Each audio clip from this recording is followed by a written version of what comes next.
Okay.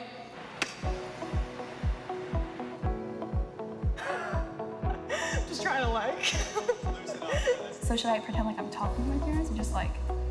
Lickety split. I don't know if I can draw that. Again, I didn't get their names right. All right. 1, 2, 3. Woo! I want to thank my mom.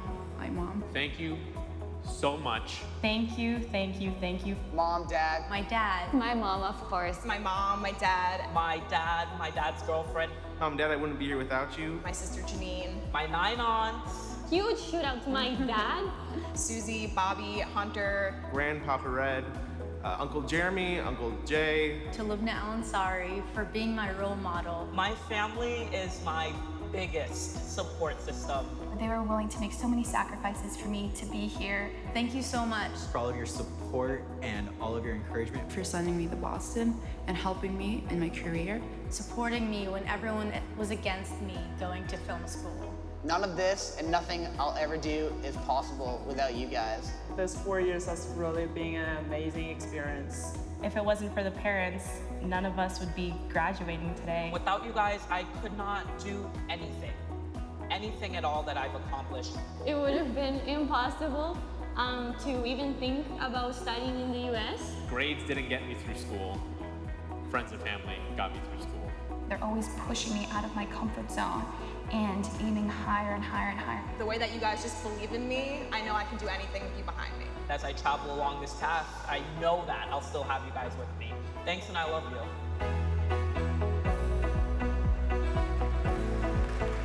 All right, let's get to work. Let's clean up this industry. We got this. Hold on, I got it. We're gonna do this. Take out the trash. Let's do it. All right, let's go, Hollywood. Woo! We're gonna do this. All right, let's do it.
see your hands in the air.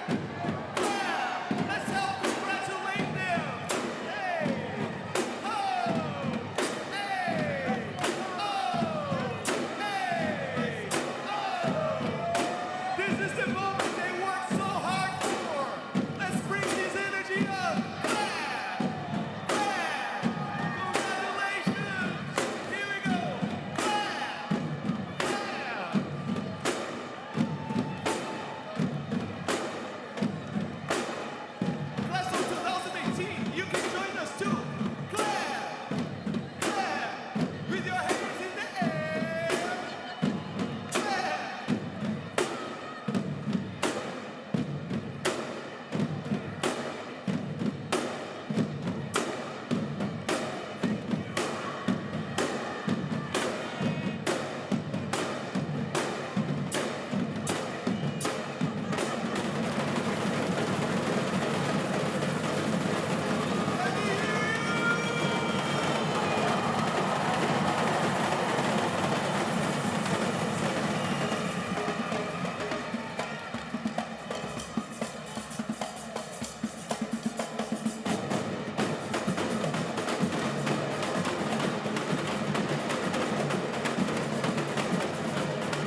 Good morning.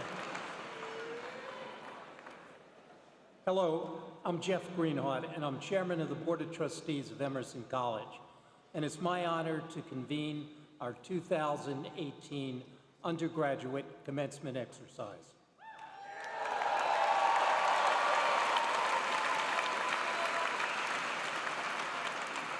On behalf of the Board of Trustees, I welcome all of you on this happy occasion and congratulate those who will soon receive well-earned degrees.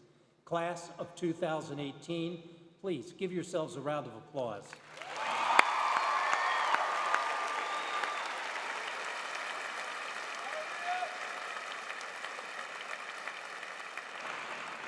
I want to pay tribute to the distinguished faculty of Emerson College. They're responsible for the outstanding education our students receive. Join me, please, in a round of applause for our faculty.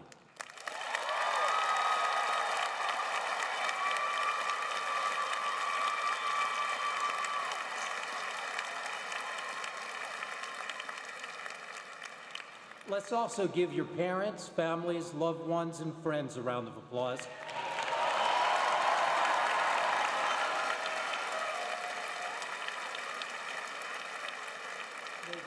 You to reach this major milestone.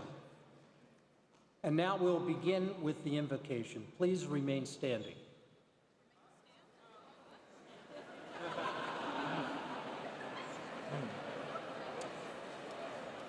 Good morning, and welcome to this joyous occasion as we celebrate this class of 2018. It's traditional to begin a commencement with an invocation, a moment of inviting presence and blessing from a higher power. Amidst our diversity of beliefs, I do that now, welcoming and honoring the sacred, our source of life. You may relate to the sacred as an all-loving creator God, or through amazement at the vibrant natural world, or in the beautiful creation of your art, or perhaps more simply in a small but recurring sense of wow at even being alive at all.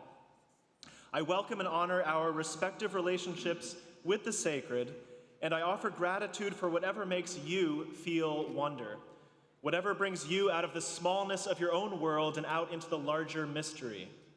For just as we fail ourselves by underestimating our agency, we too miss the mark if we believe ourselves to be all-knowing, separate, and in complete control. And as I invoke the blessings of the sacred, I also name the blessing that is simply us being in this time and place together. Our founder, Charles Wesley Emerson, wrote of love as the dominant power in the world. And today we gather in love, and it is indeed powerful. We gather as family and friends, as teachers, mentors, and classmates. And amidst all the richness of this gathering, we of course remember those who have shaped us and are no longer with us in body, though forever in spirit. Graduates, it's no small task to have completed this degree. You have shown up, produced, written, created, performed, designed, reported, marketed, and researched. You have believed in yourselves, and perhaps more importantly, you have followed through on your passions even when your belief in some ability or goal has wavered. You have blessed our Emerson community with your intellectual efforts and creative enterprises, and even more so with the warmth of your hearts. May wonder, humility, and gratitude be your compass, and may your steps be taken with love. Amen.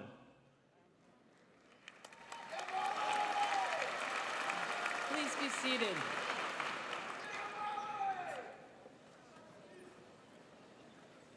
It is my pleasure to announce the winners of this year's Teaching Awards, and I will ask that the winners please stand when I read their names.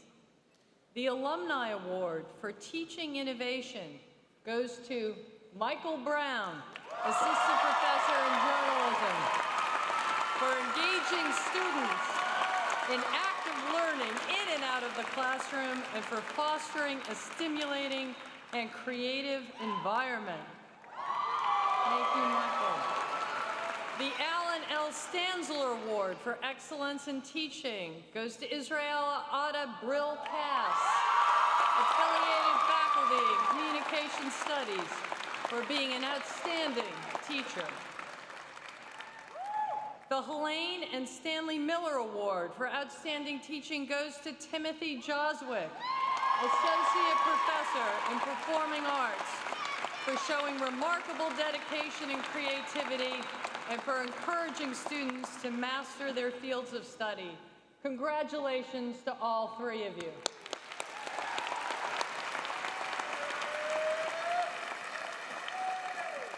To confer special status, I'll ask the following professors to please stand and be recognized.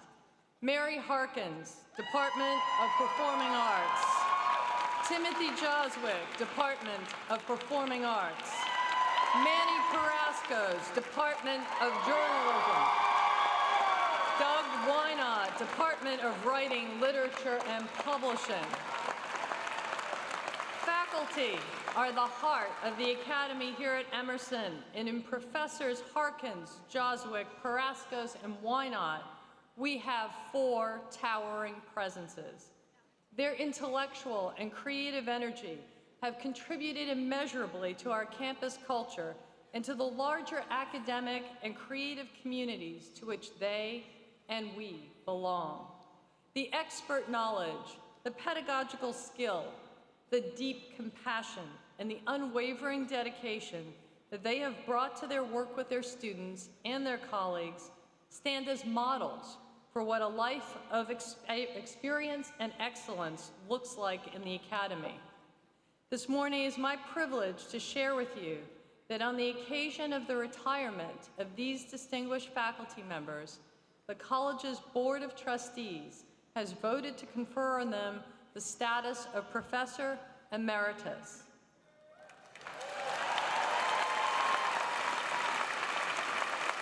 They will now step back from their day-to-day involvement in the work of Emerson College, but I want to say that I hope they will not go too far.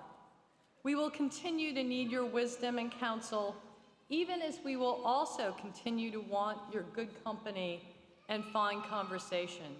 You are now, as you have long been, an integral part of our community, and it has been our good fortune to have you as our colleagues and our friends. Please join me in congratulating Professors Harkins, Joswick, Carrascos, and Wynot on their retirement.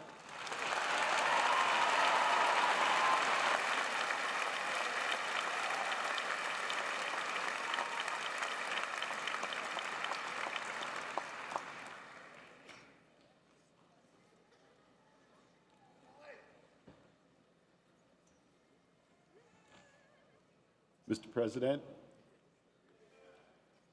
class of 2018. Elspeth Cypher, respected justice, formidable lawyer, champion of the state constitution. Your innate wisdom, careful study of the law, respect for history, and the importance of truth have propelled you to the highest bench of the Commonwealth of Massachusetts.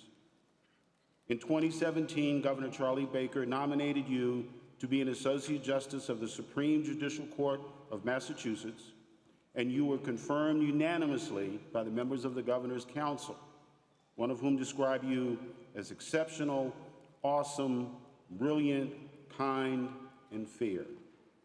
After earning degrees with honors from Emerson and Suffolk University Law School, you worked as an associate at a Boston law firm before embarking on a 30-year career in public service. You worked tirelessly for justice as an associate district attorney in Bristol County for 12 years. Your tenacity and skill in the long-running prosecutions of James Cater for the 1978 murder of Mary Lou Arruda earned you Massachusetts Lawyers Weekly's Lawyer of the Year Award in 2000. That same year, then Governor Paul Cellucci appointed you Associate Justice to the Appeals Court, where you distinguished yourself as fair, experienced, and wise, according to your colleague, Chief Justice Scott Kafka. You helped train and nurture future legal minds as an adjunct professor at Southern New England School of Law, now the University of Massachusetts School of Law at Dartmouth, and you literally wrote the book, on criminal practice and procedure for the Massachusetts Practice Series, which is an authority in courtrooms across the state. Your legal probity is informed by your appreciation of how the law affects citizens. During your confirmation hearing for the SJC, you acknowledge what impact the court's 2003 decision legalizing same-sex marriage has on your life and that of your wife, Sharon, and the protections it afforded your family. In recognition of achievements in and a deep dedication to jurisprudence, President Pelton, it is my honor and privilege to present Associate Justice Elspeth Cypher as a candidate for an Honorary Doctor of Humane Letters degree at Emerson College.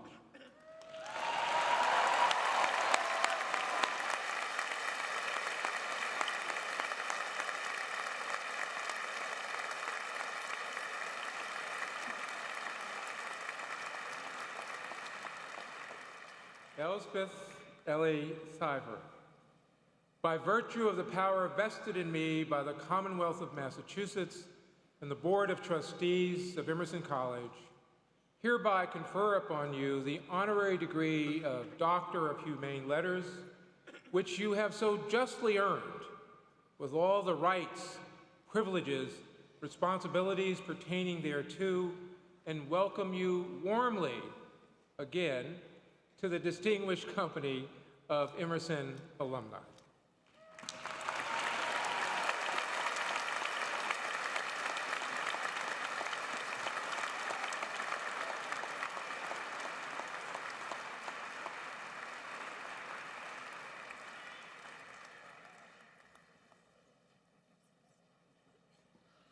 Thank you very much. I cannot tell you how exciting it is to be back at Emerson.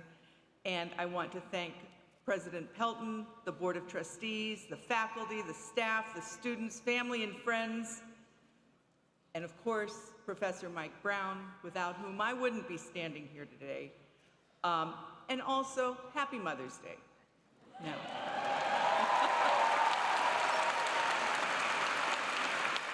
So I just have 2 points, because I know it's a long day for you and we've got to keep it short. First, congratulations to all of you. You have had a great education, and you are going to benefit in unknown ways at this moment from all those experiences, that education, and the connections that you've made. My second point, Emerson is special. Everybody would always say that, but why? Why was Emerson special? So I was thinking about that again as I prepared for this day, and I realized I had been senior speaker too when I was at graduation. So I found my old speech. You see, it's got 1980 type font, little notes about when to speed up, when to slow down. It was edited by many faculty members to make sure it was right. And when I was done and graduation was over, Vice President of Academic Affairs, John Zachris, said, "Congratulations, we taught you how to say nothing very well." But that's actually not true. As I read through that speech, I was saying, okay, let me see what I said then. And what I realized, I had no idea what I was going to do the next day. And the college didn't know too much about what it was going to be doing either in 1980. It was still uncertain. Would it move out to the suburbs? Would it stay in Boston? But as I reread it, I realized that I do know what made Emerson special. It was the faculty and the relationships they maintained with the students, the dynamic between the faculty and the students, teaching communication. Some of my best memories from faculty members, Michael Brown, again, who I wouldn't be here without, Victor Silvestri, who I understand is back as an adjunct. I'm wearing a pin he gave me for graduation many years ago. And what you all learn every day, no matter what department you're in, whether it's journalism or theater or communication disorders, whatever it is you're learning, whatever department you're in, you are all learning the foundation of all of our freedoms. You are learning, and you have learned, the essence of democracy, which is communication, and that expression is, in fact, necessary to evolution, as the founder once said. So, it is.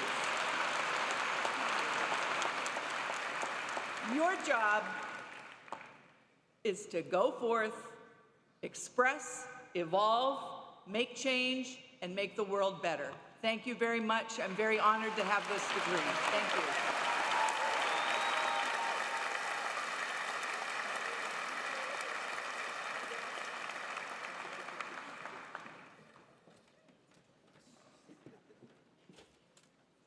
Tom Perrotta, acclaimed novelist and screenwriter, a master at storytelling, adept chronicle of American suburban life and its many foibles. You are the author of 9 best-selling novels, many of them situated in the tree-lined outskirts of Boston, where you have devoted yourself to your craft and your family. Your work has been lauded by reviewers as compulsively readable and humane.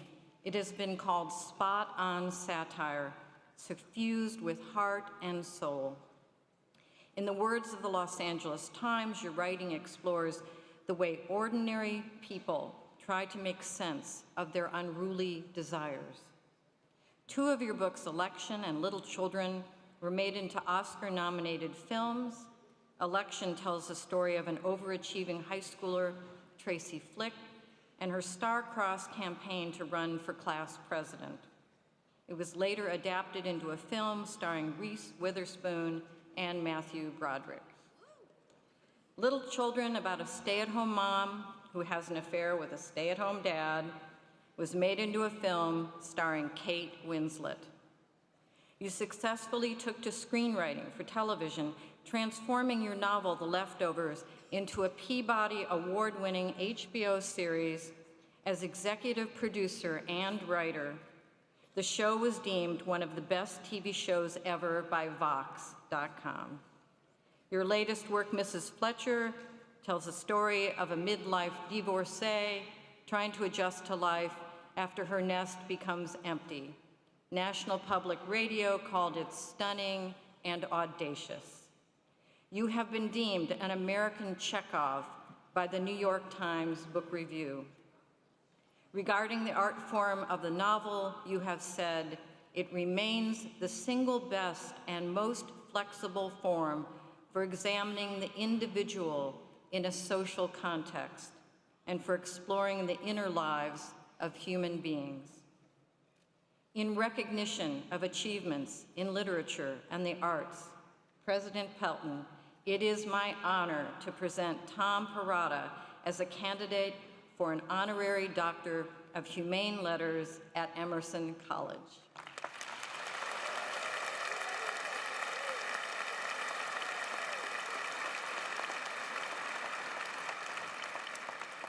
Tom Perrotta, by the virtue of the power invested in me by the Commonwealth of Massachusetts and the Board of Trustees of Emerson College, I hereby confer upon you the honorary degree of Doctor of Humane Letters, which you have so justly earned, with all the rights, privileges, and responsibilities pertaining thereto, and welcome you warmly to the distinguished company of Emerson Alumni.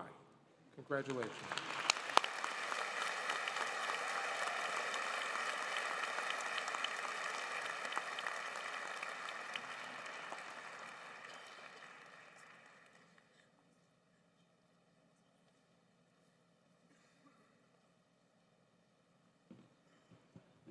President Pelton, distinguished faculty, class of 2018, I'm so honored and delighted to receive this recognition.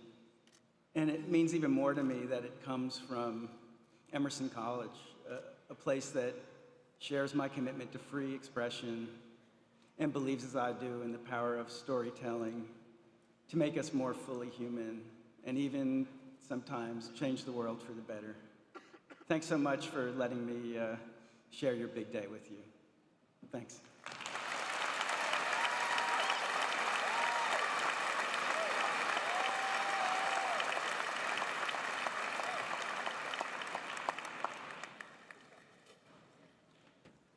Deeyah Khan, award-winning documentary film director, storyteller, defender of artistic freedom and creativity, and human rights champion. Your work in documentary film prompts us to examine who we listen to and why. It amplifies voices that are often silenced and brings clarity to positions that are misunderstood. Growing up in Norway as the daughter of immigrant parents of Pashtun and Punjabi ancestry, you learned early on what it meant to live between two cultures. That experience has shaped your creativity in film, media, and music, and has motivated you to create opportunities for dialogue around complex and controversial topics. The Times of London called you one of the bravest, most indomitable women, facing down bullies and extremists with intelligence and unflinching spirit. You've been recognized for your work supporting freedom of expression, human rights, and peace. In 2016, you became the first UNESCO Goodwill Ambassador for Artistic Freedom and Creativity.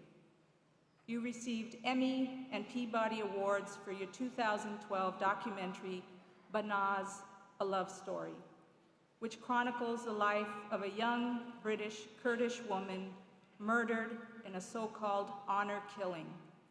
In 2016, your second film, Jihad, was nominated for a British Academy Award and a Grierson Award.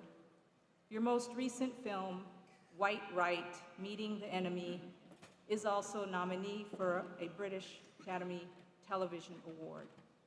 You founded Fuse, a media and arts company that shares stories of those whose perspectives have been ignored in the media. You also co-founded the Honor-Based Violence Awareness Network to advance understanding of honor-based violence and forced marriage. Your early music career continues to influence your work, including the 2010 album, Listen to the Band. That's B-A-N-N-E-D, a compilation that brought together musicians from around the world who were subjected to persecution, censorship, and imprisonment. Your courage and determination to share your voice and lift the voices of those who have been quieted is more important than ever before. In recognition of achievements and contributions to the arts, education, and in support of human rights, President Pelton, it is my honor to present Deeyah Khan as a candidate for an Honorary Doctor of Humane Letters degree at Emerson College.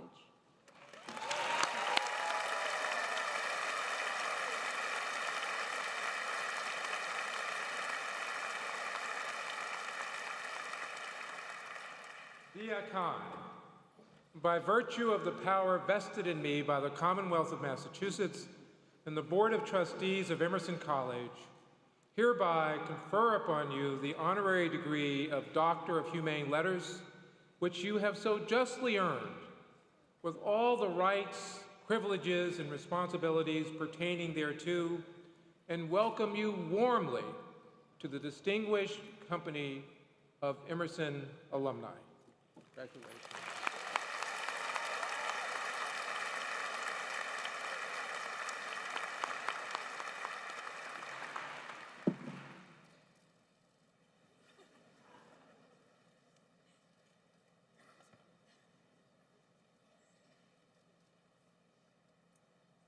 Wow, thank you.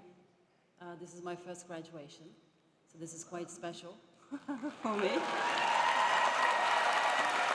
I would like to thank President Pelton, the Board of Trustees, distinguished faculty, and obviously class of 2018, which I will never forget at this point. Happy Mother's Day to all the proud mamas in the house.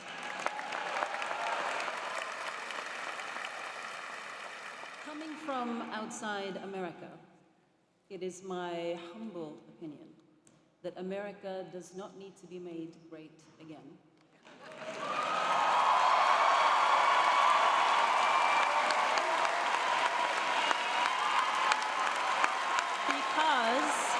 Because America already is great. And it is great because of young people like you. Truly, truly. And I want you to know that regardless of how dark things feel, regardless of how impossible this all feels, you don't just have the hopes and aspirations and blessings of people in this country on your side. There are people like me and others outside America who are looking to you because the future belongs to you. You are creative people. You are people with imagination. You are people who can reimagine what the future can be. So we're counting on you, we're rooting for you, and we're with you. So please go and make it better for all of us. Thank you.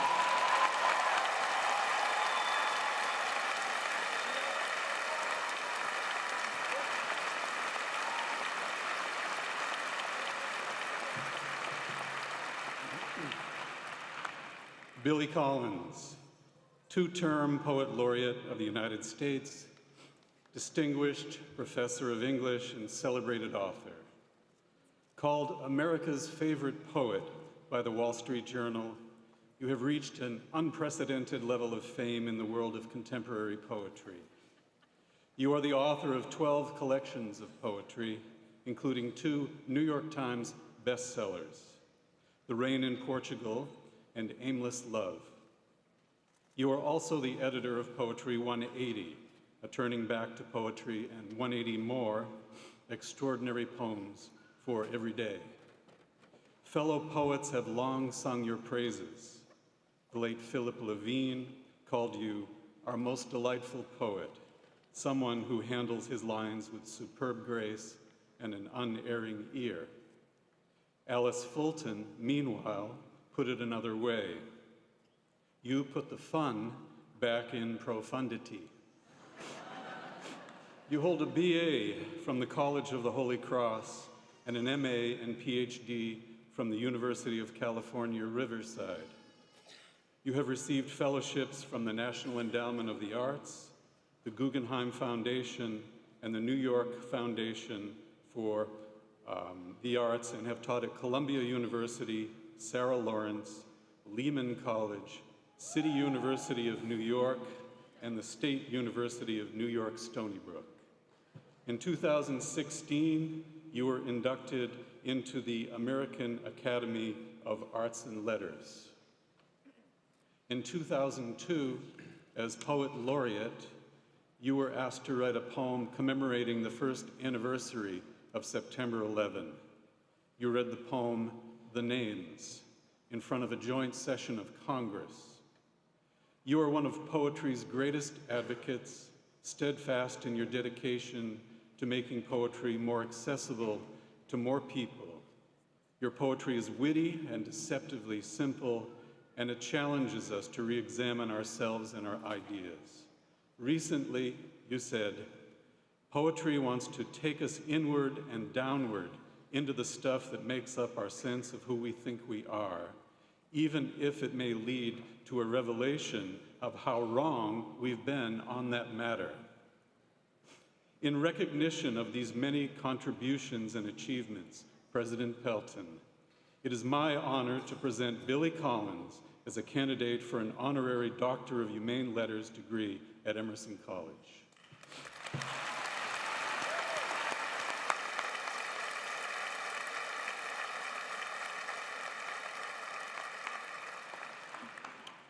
Billy Collins, by the virtue of the power vested in me by the Commonwealth of Massachusetts and the Board of Trustees of Emerson College, I hereby confer upon you the honorary degree of Doctor of Humane Letters, which you have so justly earned, with all the rights, privileges, and responsibilities pertaining thereto, and welcome you warmly to the distinguished company of Emerson Alumni, and I invite you to deliver this morning's commencement address.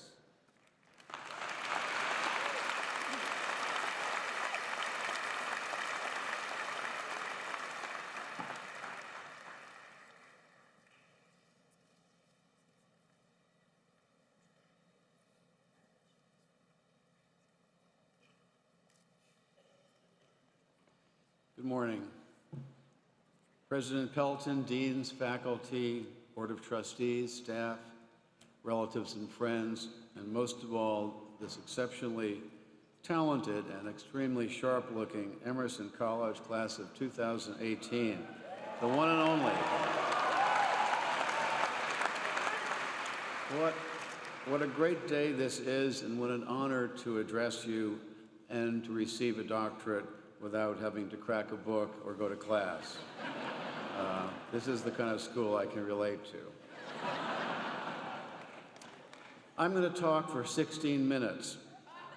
You deserve to know this, that this will be a finite experience. Longer than the Gettysburg Address, but shorter than the funeral oration of Pericles, and less memorable than either.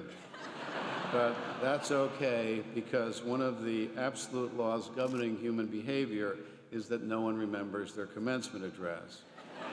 I don't remember who spoke at mine, or anything that he or she said, and yet here I am giving one.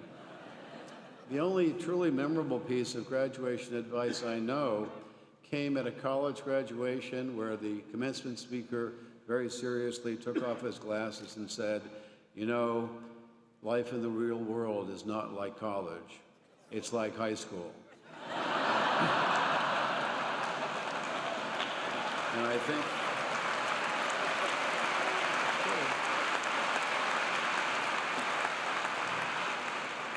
this is actually especially true if you apply it to the White House.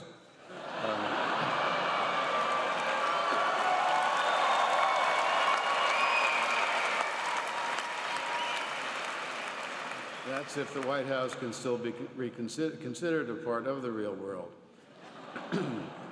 Excuse me. By the way, I noticed when I said I was going to read for 16 minutes that a few of you checked your phones and are now timing me. And I'd just like to say something to you, that you will be very successful in life, but at terrible cost to your personal happiness and those around you. And that's what I want to talk about to begin with, happiness. Happiness is in the air, it's in the news, and it's even part of the curriculum these days. At Harvard, almost 900 students signed up for a course called How to Be Happy, making it the most popular course in the history of the college. At Yale, a course on happiness attracted over 1,000 students. Imagine the humiliation of getting a D in a course called How to Be Happy. Or worse, a D+, the meanest grade of all. Wouldn't a grade like that just create more unhappiness? And certainly not good for one's self-esteem, which I imagine is an issue for anyone interested in taking that course. Let me slip in a word about self-esteem. When I was growing up, the term self-esteem was not in common use. School was a place to learn stuff, and not to worry about how much you disliked yourself. Wilfred Sheed said that in his day, there was another name for low self-esteem. It was called humility. And it was actually a virtue and not a problem. I was in school before the self-esteem craze, but I never missed the encouragement that I never got from my teachers. A few of them even discouraged me, especially from writing my own poetry.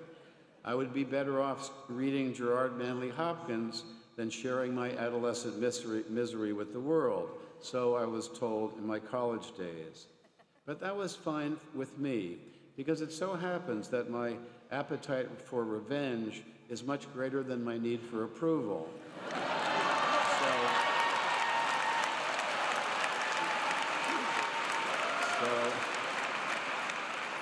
So many years later, when I got a phone call from the Librarian of Congress telling me that I was the new Poet Laureate of the United States, I thought of those teachers who had discouraged me and had added just a little extra sugar to the experience.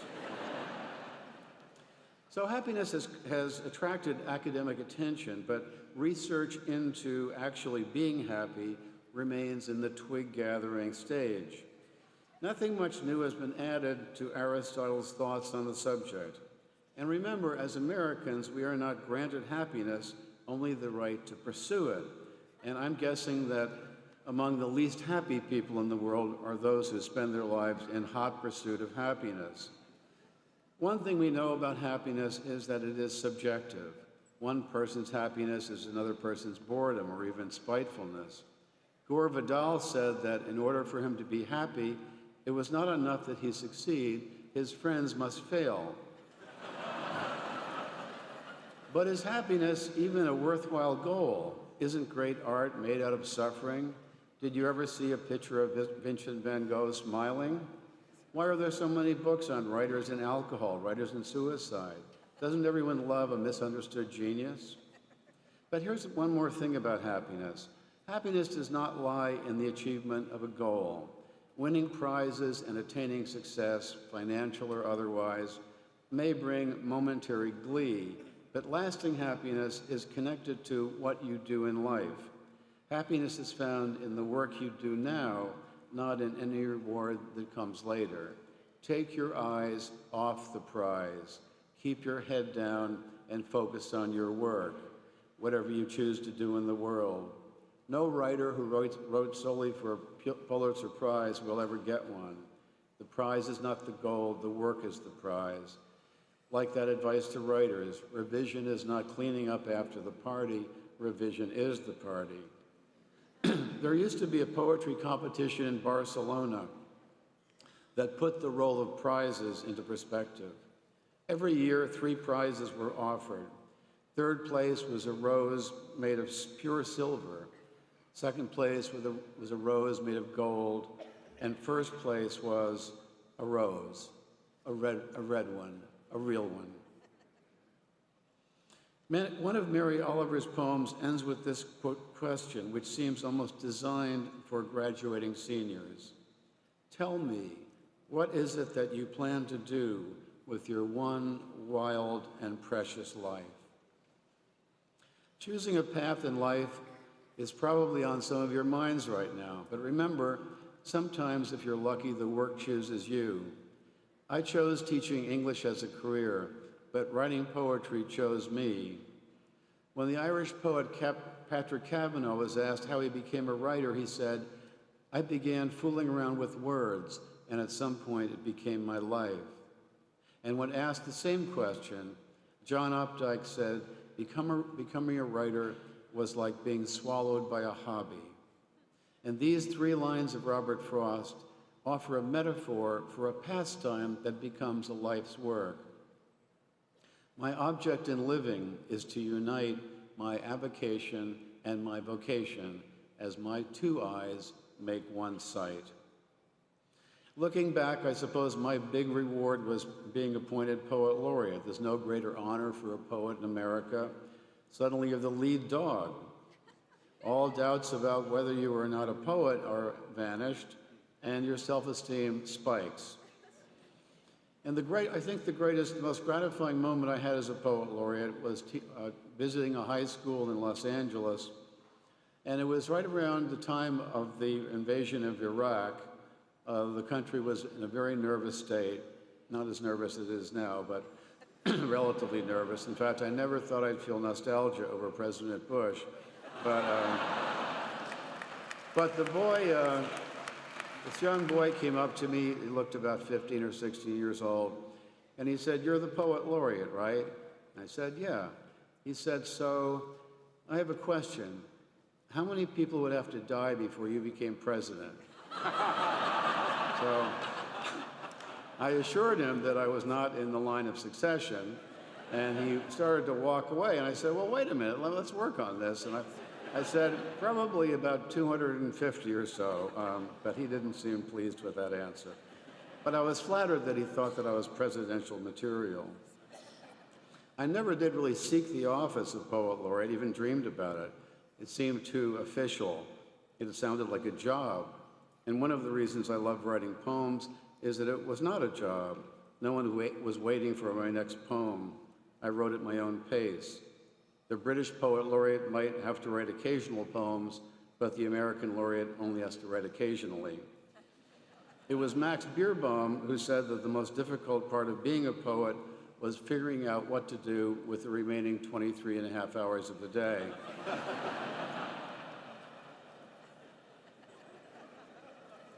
Being the poet laureate turned out to be the unexpected prize that I never had my eye on. A commencement address is where young people are forced to listen to an old person giving advice. I hope I don't have to tell you to sit up straight or be a good tipper or remember to put on sunscreen. But I do want to leave you with, I touch you briefly on 4 things to think about, each of which I extracted from the history of poetry, each of which is a vein that runs through the history of poetry. The first thing that poetry asks us is to slow down. Even in its shape on the page, prevents the reader from speeding. Instead of continuing out to the edge of the page, each line of a poem turns us back into the poem, as if returning us to its body. Every line ends with a slight pause, a tap of the brakes, part of the poem's rhythm. The movement of a poem through itself is different and slower than that of prose, which carries its reader headlong forward through an argument or the plot. The poem invites you into its interior. We live in a high-velocity culture. We have become addicted to the new speed of information. The hurry sickness, one psychiatrist called it. Our daily lives are driven by a technology that combines volume and speed to the point where there is no time to pause and determine what is valuable and what is not.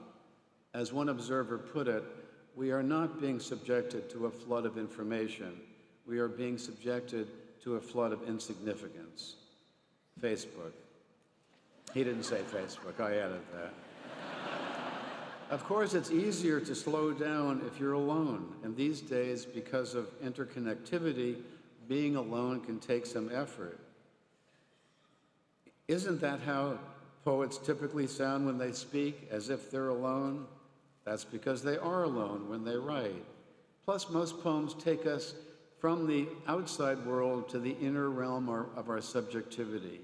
A new space is created which does not run according to the pace of the world, and as you slow down, you have more time to pay attention to what's around you, and that's the second of the 4 lessons. I don't mean paying attention to what you're supposed to be looking at. I mean noticing the periphery, what is taking place on the sidelines. This is called the sensorium, the sum of all the impressions passing over the floodgates of your senses. Paying particular attention to the display of the natural world puts you in the present in a way that no electronic medium can. Face it, watching clouds can be more entertaining than a lot of what's on television or on your little screen. The motto Carpe Diem, which does not mean the fish of the day, has probably been written on more blackboards and whiteboards than any other Latin phrase. The injunction to seize the day is the most repeated theme in Western poetry. From Andrew Marvell to Lawrence Ferlinghetti, we are asked to carpe our diems. Why? Because we only get a limited number of diems. Our days are literally numbered. Seize the day, because eventually one day will come along and seize you, and that will be the end of it. What we mostly take for granted is the gift of our lives, so much so that the possibility of our death seems to come as a surprise or something we can no longer deal with. But living with an awareness of our mortality can heighten our experience, italicize the world before us, and make each day more vivid. Again, poetry is there to remind us of what we already know. Death is the mother of beauty, Wallace Stevens tells us. That is the reason living things are beautiful, because they are going to die. It's why we are unmoved by artificial flowers, why the real rose in that Barcelona poetry competition is just right for first place. Death be not proud, writes John Donne. I think of death so often it feels like a memory. Lin-Manuel Miranda said that. Is not poetry a megaphone held up to the whispering lips of death? I said that. And when Kafka was asked, what is the meaning of life? Kafka said, the meaning of life is that it ends. All of these recommendations, drawn from the body of poetry, have to do with how we use the time we are given. The older you grow, the more you realize that time is more important than success or money. Think about it.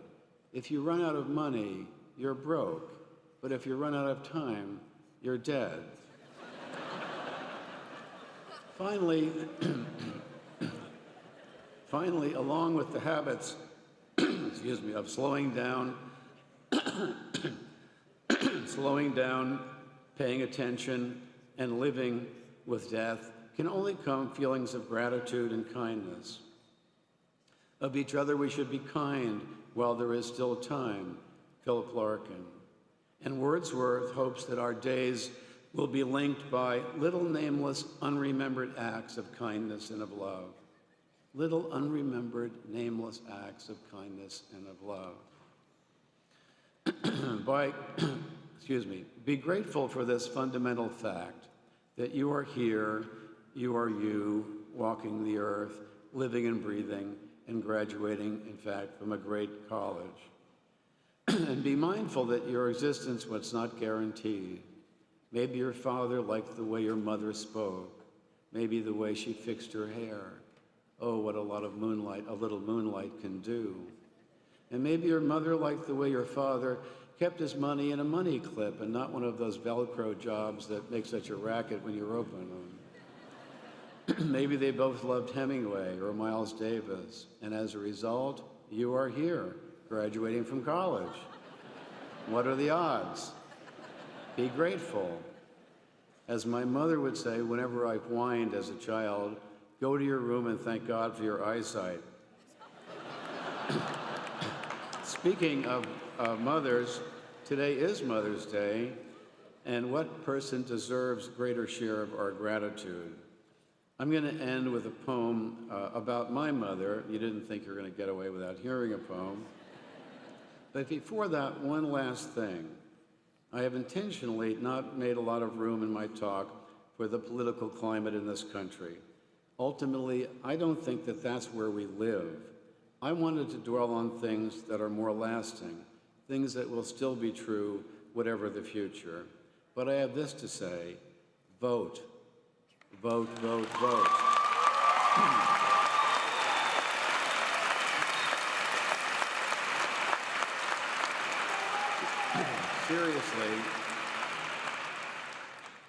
Seriously, vote often, but in different elections. But given the way we are being governed, in voting, you are doing more than preferring one candidate over another. Voting is your best chance to defend and preserve the very principles of democracy and fairness that define our country.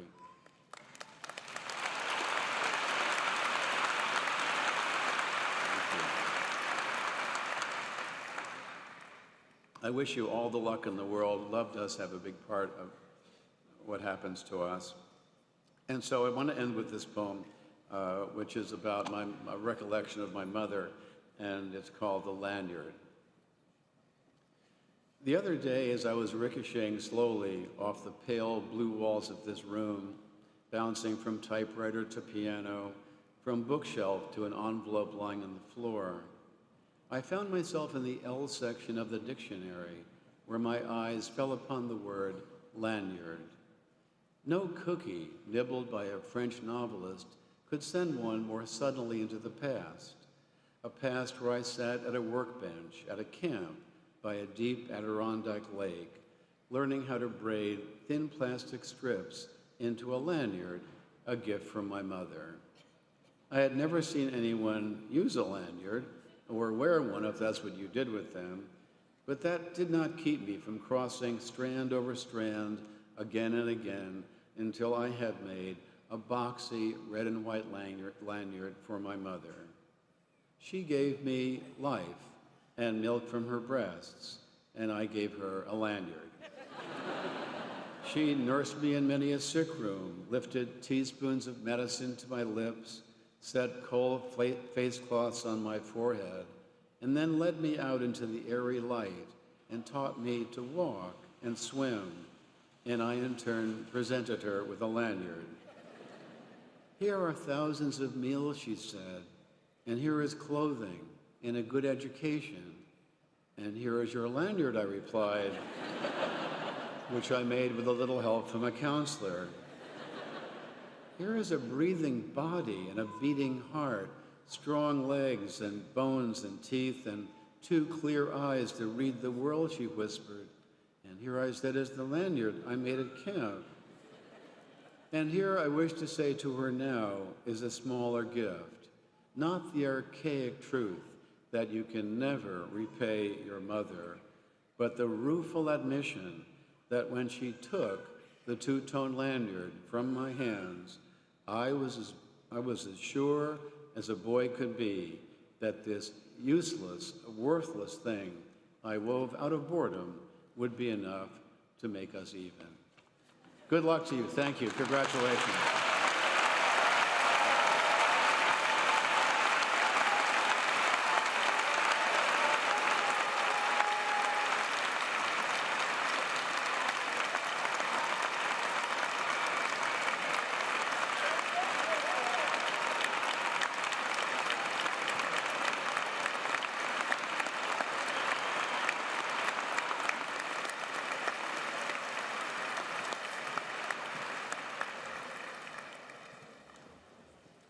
I now have the honor of introducing today's senior class speaker, Elizabeth Lissa Dionerine.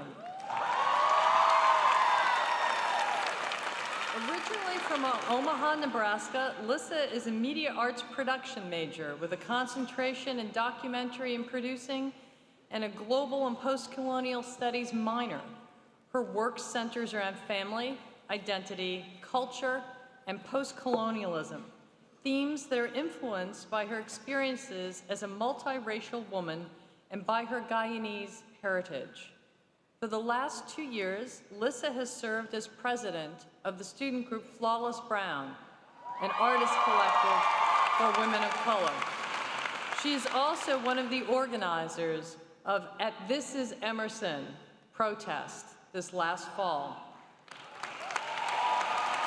Lissa worked in the college archives, was a producer for the Emerson Channel, and was twice nominated for an Evie Award for Outstanding Theatrical Production and for Outstanding Field TV Show. It is now my pleasure to turn over the podium this morning to senior class speaker Lissa Dionerine.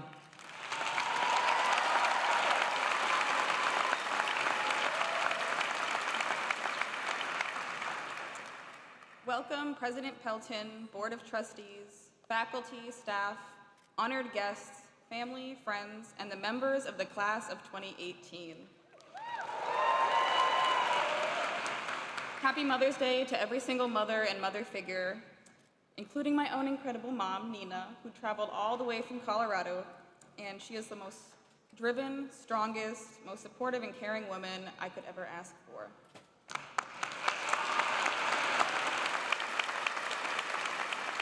I love you, and I don't know, but I think not having to pay tuition anymore is a pretty good Mother's Day present. Whether we entered Emerson in 2014, merged in from a previous class, or joined the family by transferring, we can all agree a lot has happened during our time here at Emerson. 4 years ago, the little building, RIP, was the central hub of campus life. The dining hall, the cab, the gym, the Dunkin' Donuts. We struggled to comprehend that you could cross an intersection diagonally, and we took more time than necessary deciphering whether to take the train inbound or outbound.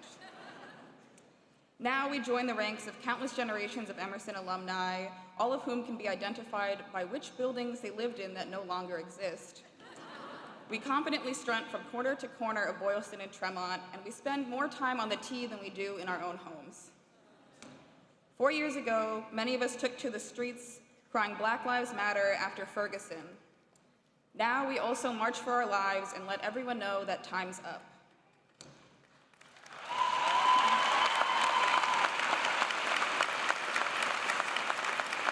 During our time here, we survived the legendary snowpocalypse or snowmageddon and 2 Super Bowl parades. We rejoiced at the legalization of same-sex marriage. And we've also mourned the loss of our beloved classmates Ishmael Rosas and Jocelyn Strauss, who remain in our hearts every step of the way.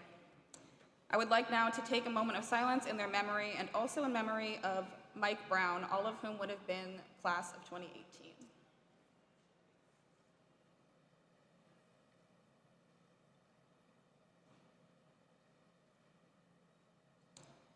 Four years ago, many of us entered Emerson College young and full of dreams. Now our dreams are becoming a reality, and we are stepping into our fully realized potential, thanks to the support and wisdom of our professors, peers, and mentors. We entered a world at Emerson where education is art and art is education. We furthered our knowledge, spending hours tucked away in the Iwasaki Library, the Robbins Center, the labs in Anson, and my personal favorite, the Cultural Center. We refined our crafts through hands-on experience where assignments become portfolio pieces. We discovered passions, dedicating our hours to the numerous sports teams and student organizations that make Emerson's culture so unique. Student publications, fraternity and sorority life, theater, a cappella, comedy troupes, film, TV, and radio production organizations, cultural orgs, and plenty more than I have time to list right now. Emersonians show that anything can be transformed in an opportunity to express ourselves. We demonstrate that creativity is valuable and show the world that we mean business. And I might be biased, but I think we're a pretty talented and very employable group of people. 4 years ago, we were not the same people who sit here today. As we walk across this stage, we and our loved ones know that the evolution we've experienced is extraordinary. 4 years ago, I was just a pink-haired girl who had never lived outside Omaha, Nebraska. Now I leave as a producer, a documentarian, an activist, a co-organizer of This Is Emerson, and the first ever president of Flawless Brown, an artist collective and sisterhood for women of color.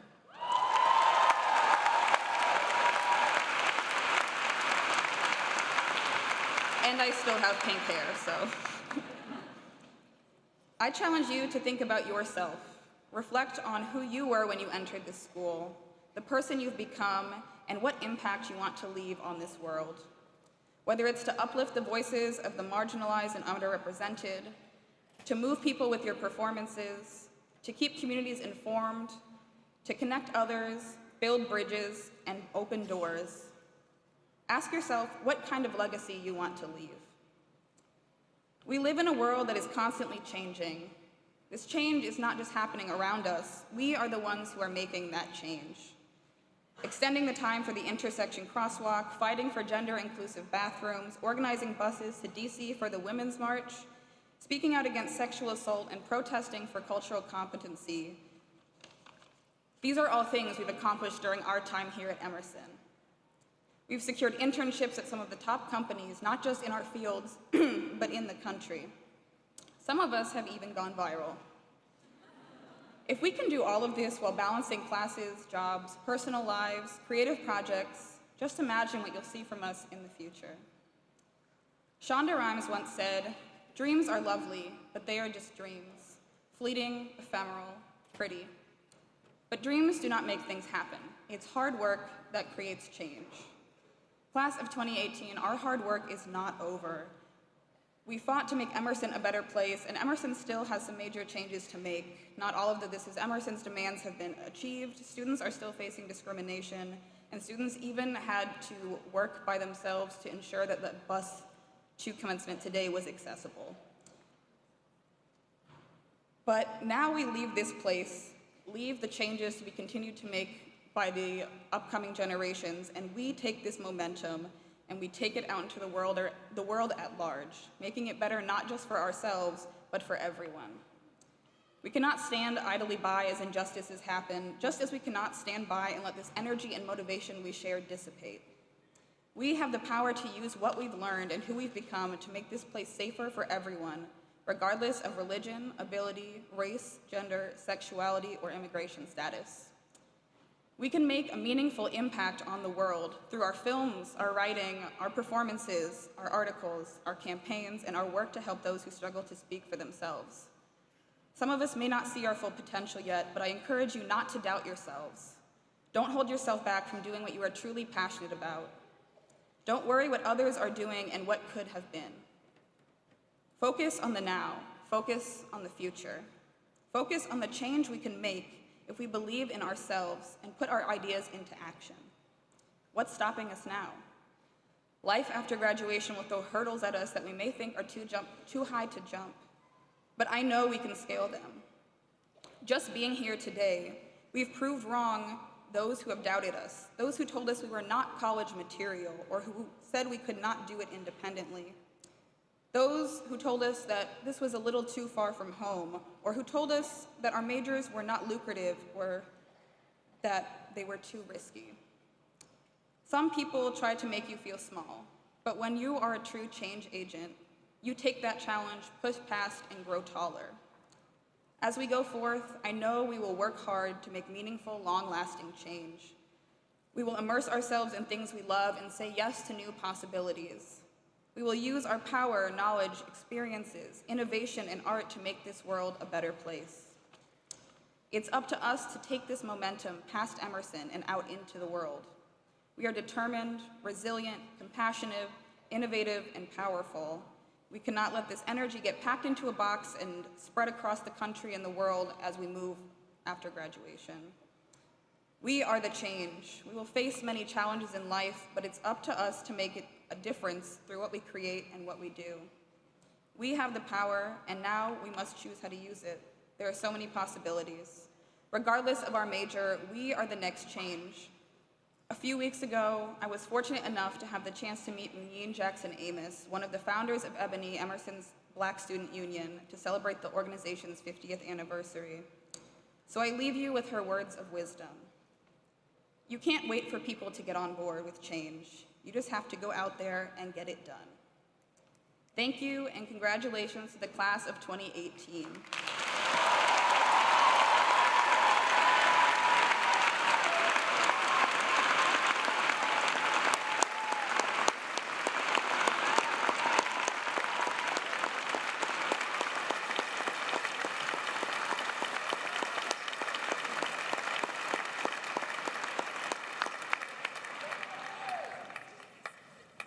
The Dean of Campus Life Award is given each year to a graduating senior who has demonstrated outstanding commitment to the Emerson community. This year's recipient is a double major and a member of the Honors Program. An early resident of Piano Row, our recipient immediately began a pattern of getting involved and making a difference. One of our recipient's majors is Writing, Literature, and Publishing, which likely influenced an early involvement in Entertainment Monthly and undergraduate students for publishing. Perhaps motivated by the second major, Media Arts Production, our recipient began an early and long relationship with the Evie Awards. Our recipient went on to do good things in association with the Student Conduct Board, the National Broadcasting Society, Arts Emerson, the Admissions Office, the Organization Recognition and Review Board, the Emerson Channel, the Office of Student Success, Emerson Independent Video, and the Emerson College Fashion Society. This year's recipient has cultivated a long and lasting relationship with the orientation program, serving as orientation leader and ultimately a member of the core staff directing the International Pre-Orientation Program. Our recipient is described by staff advisors as someone who deals with stress, anxious people, and a million questions with continual grace and tact. An active member of Kappa Gamma Chi, our recipient serves the chapter as new member educator, professionalism chair, Emerald Empowerment chair, and corresponding secretary. Is it any wonder this year's recipient was recognized at the 2017 Emerson Recognition and Achievement Awards as the Student Leader of the Year? By now, this year's recipient undoubtedly knows who she is, and I'm sure many of you do as well. Sofia Alvarado Mendoza, could you please join me on the stage while I continue to highlight your accomplishments? To say Sophia was involved in the Evies is an understatement. Sophia began her relationship as roll-ins coordinator and worked her way through many tasks, culminating as creative content executive producer for the 2017 show. She has shared that her work with the Evies has challenged her to grow in ways she never thought possible and provided lessons that will guide her throughout the future. Not stopping there, Sophia served the Emerson College Student Government as executive assistant and international student commissioner. You note a theme of working tirelessly to serve and advocate for her fellow international students. Contributing to a sense of community is just one of the things her peers recognize her for. Sophia's laugh is also something of a legend, and it usually precedes her, and you hear her before you actually see her. She brings a sense of sensitivity, positivity, and joy to everything she does, and it was fitting that one of her last contributions to the community was to serve as a resident assistant this past spring at Emerson, Los Angeles.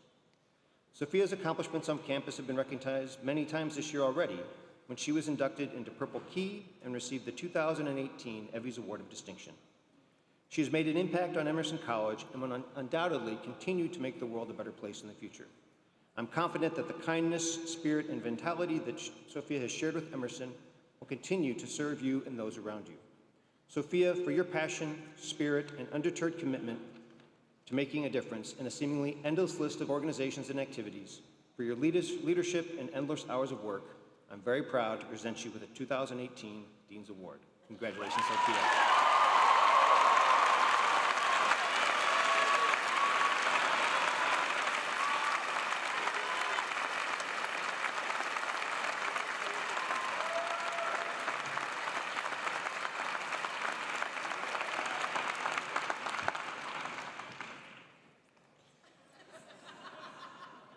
Thank you, Dean. You know, it's my privilege to award this year's President's Citation, which was established to recognize a member of the graduating class who has demonstrated in their time at Emerson the qualities that defined our core values: integrity, intelligence, creativity, and most important, a commitment to civic engagement and community service at Emerson. Our President's awardee exemplifies all of these qualities and more. Throughout her years at Emerson, she demonstrated an intellectual curiosity and a commitment to excellence and achievement, all of which she brought to her academic work as a writing, literature, and publishing major. She has been involved in a number of Emerson literary and media outlets, including the Emerson Review, the Black Swan Literary Magazine, the Concrete Literary Magazine, Flawless Brown, and the Luminary, which is the monthly newspaper of Emerson's Social Justice Center. As an inspiring, effective, and spirited leader, she has demonstrated compassion, a commitment to service, and a wonderful idealism firmly grounded in practicality. She has been invested all of her time here in making Emerson a more inclusive and equitable place, a dedication that's motivated by her love for Emerson, and with the hope that she can, and she did, make Emerson a better place for future students. In her fight for justice, she has proven that the action of one person can have a positive, consequential effects. And she has learned that with hard work and dedication and focus, and with the support of others, that she can and will make a difference. She has shown the remarkable ability to rally hundreds of students in support of a cause that she deeply believes in. And she says, I have learned the importance of developing not only a vision for change, but of specific action steps to achieve that change. More specifically, she was one of two forward-facing leaders of the student group protesting oppression with educational reform, better known as POWER. This is the group who organized and led an effective and heartfelt protest last fall, where they poignantly expressed their thoughts, experiences, and frustrations about the college's progress towards becoming more inclusive. You probably know who I'm talking about now, and so I'm going to ask Lucy to come up to the stage.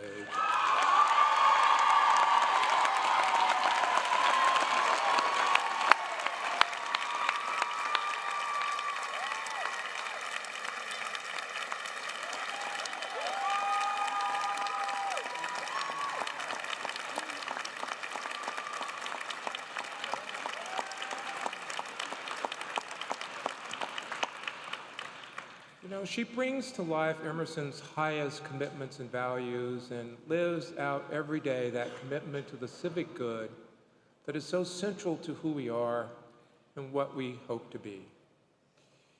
And Lucy, as I said, you all know who she is. Lucy Perea, she's this year's winner of the President's Citation Award, and we are so very, very proud for all that you have done and will continue to do for Emerson College. Lucy Perea.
Will the candidates for the baccalaureate degree please rise.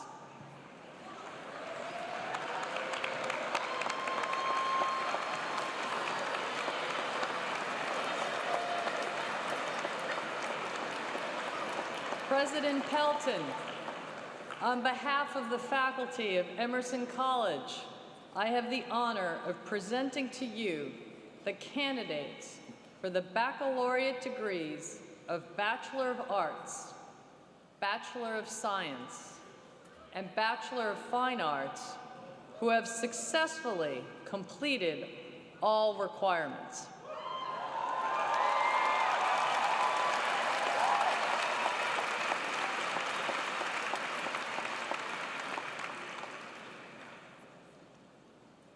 I don't know. I assure you. Okay. Members of the class of 2018, by the virtue of the power vested in me by the Commonwealth of Massachusetts and the Board of Trustees of Emerson College, I hereby confer upon you the appropriate baccalaureate degrees which you have so justly earned, with all the rights, privileges, and responsibilities pertaining thereto, and I welcome you into the learned society of people and warmly into the distinguished community of Emerson alumni. Congratulations.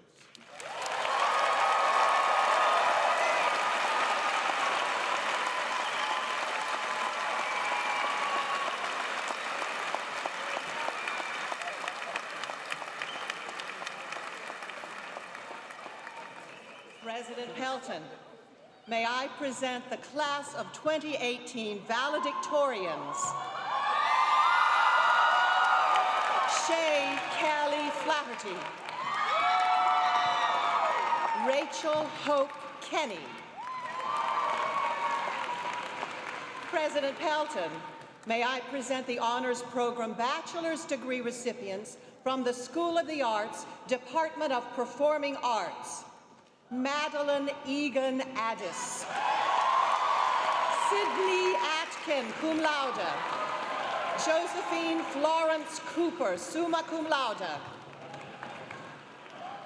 Alexis Katia Ellis Alvarez, Daniel Lawrence Foner, magna cum laude, Renee Catherine Grove, Willow Alice Lautenberg, cum laude, Catherine Ella Logan, summa cum laude, Elizabeth Jane McDowell, magna cum laude, Annalise Danielle Jubilee Ryan.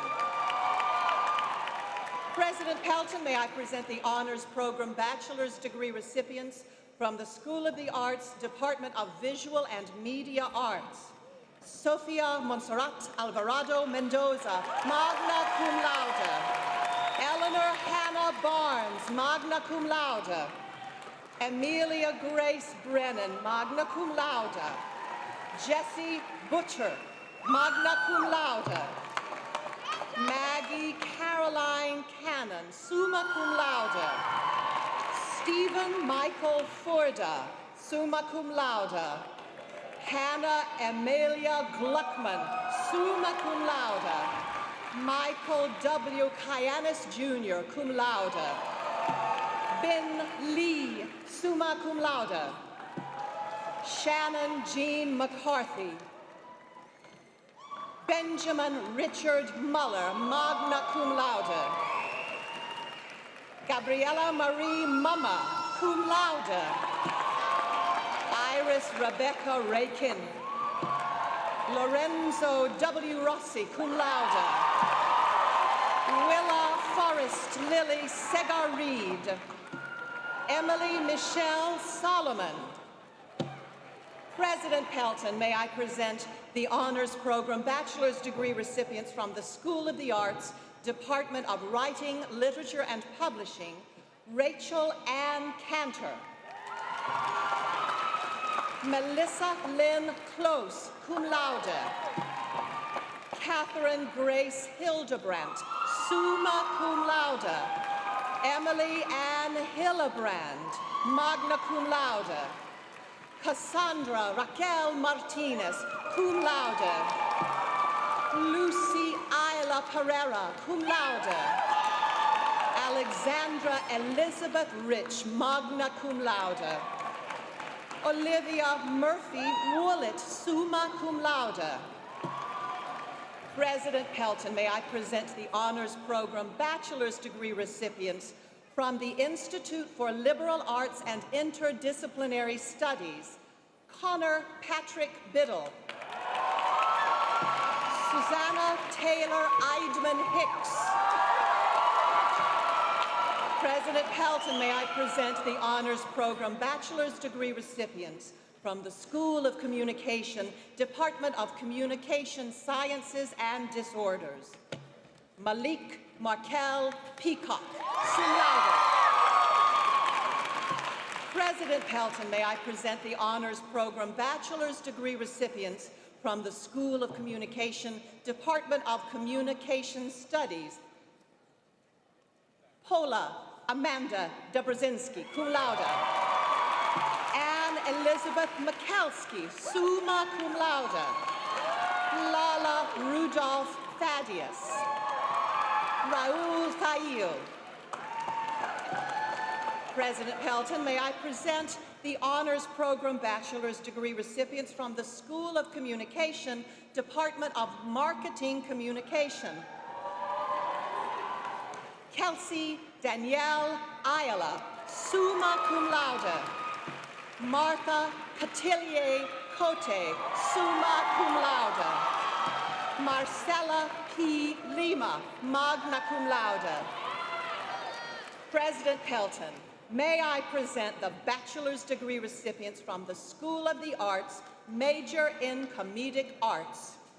Marie Frances Sheehy. President Pelton, may I present the Bachelor's Degree recipients from the School of the Arts, Department of Performing Arts. Connor David Abels. Salwa Abuljadail. Andrew Joseph Alcaraz. Marika Ann Amy, magna cum laude. Travis Emil, cum laude. Zachary James Ortieri. Sally Michaela Biederman. Victoria Ann Brancasio, magna cum laude. Trent Brungraber. Josephine Johanna Gabrielle Bryan. Caroline Elizabeth Carr. Nicholas Tobiah Kiefel. Darian Lee Clogston, cum laude. Kira Jane Compton. Lucille Mornane Connolly. Lauren Elise Kakura. Brenna Claire Corporal. Megan Helene Catoni, cum laude. Dylan Alec Dagenet. Caitlin Davis. Patricia de la Garza Noble, cum laude. Derek Brian Demkowitz. Shay McKenna Dennison, summa cum laude. Ashley Renee Dixon. Thomas Arthur Dolger. Aaron David Drill. Alicia Josephine Dumont. Jordi Yasmin Elbe, cum laude. Pablo Feldman. Maria del Mar Fernandez Gonzalez, cum laude. Madeline Ray Friedman. Rachel Corinne Gallagher. Mitchell Gergaski, magna cum laude. Margaret Catherine Glazer, cum laude. Jonah Peter Godfrey, magna cum laude. Claire Marie Gomes. Elizabeth Catherine Gordon. Matthew Edward Granelli. Daniel Louis Grigi, cum laude. Xiaomang Guo, cum laude. Ansley Grace Hamilton. Catherine Lane Hausler, cum laude. Riley Fox Hilliard. Zach John Holden, magna cum laude. Lindsay Diana Hopper, cum laude. Rachel Lindsay Hunsinger, cum laude. Kelly Ann Hutt. Nicholas Ryan England, magna cum laude. Abby Elizabeth German, magna cum laude. Brooke Ivy Johnson, cum laude. Catherine Hope Johnson, cum laude. Daniel Sequoia Johnson Carter, cum laude. Aaron Solomon Kenigsberg. Jordan Devon Kirby. Daniel Adler Klingenstein. Sammy Rose Landau, summa cum laude. Marie Helena Libin. Rachel Christine Lockett. Katie Brianne Marlowe, magna cum laude. Grace Elizabeth Marshall. Ryan Lawrence McDonald. Pablo Jose Mila. Ari Benjamin Miller. Megan Elizabeth Mistretta, cum laude. Jamie Lauren Molina. Mary Frances Noser, cum laude. Sydney Olivia Orison. Noah James Patilla. Kenzie Peyton Peach. Mary Catherine Katie Pintado, summa cum laude. Morgan Amy Radice. Jane Elizabeth Reagan, cum laude. Christina Alexandra Recipe. Alexandra Blinn Richardson. Byron Jesus Rodriguez. Dallas Thomas Seeker, magna cum laude. Kiati Aditi Segal, cum laude. Camille Elise Serlins, cum laude. Adam Wesley Settlage, cum laude. Gabrielle Christine Siani. Jake Erwin Smareshniak. Kayla Shea Smith, magna cum laude. Nicholas Felton Sparks. Lauren Anna Squire. Madison Jane Saint Amour, summa cum laude. Amelia Louise St. John. Jacob Kyle Stibbe, cum laude. Dorcas Zola Feet. Sydney Marie Torres, magna cum laude. Lindsay Martine Tucker. Lisette Arlena Velez Cross. Olivia Wilhoit Viola. Mary Margaret Warnick. Roberto Thomas Williams, cum laude. Jonathan Thomas Wyand, summa cum laude. Catherine Ewan Yamashita. Lindsay Whitney Young. Anthony Michael Zambito, cum laude. Jason Ziv. Thank you, darling.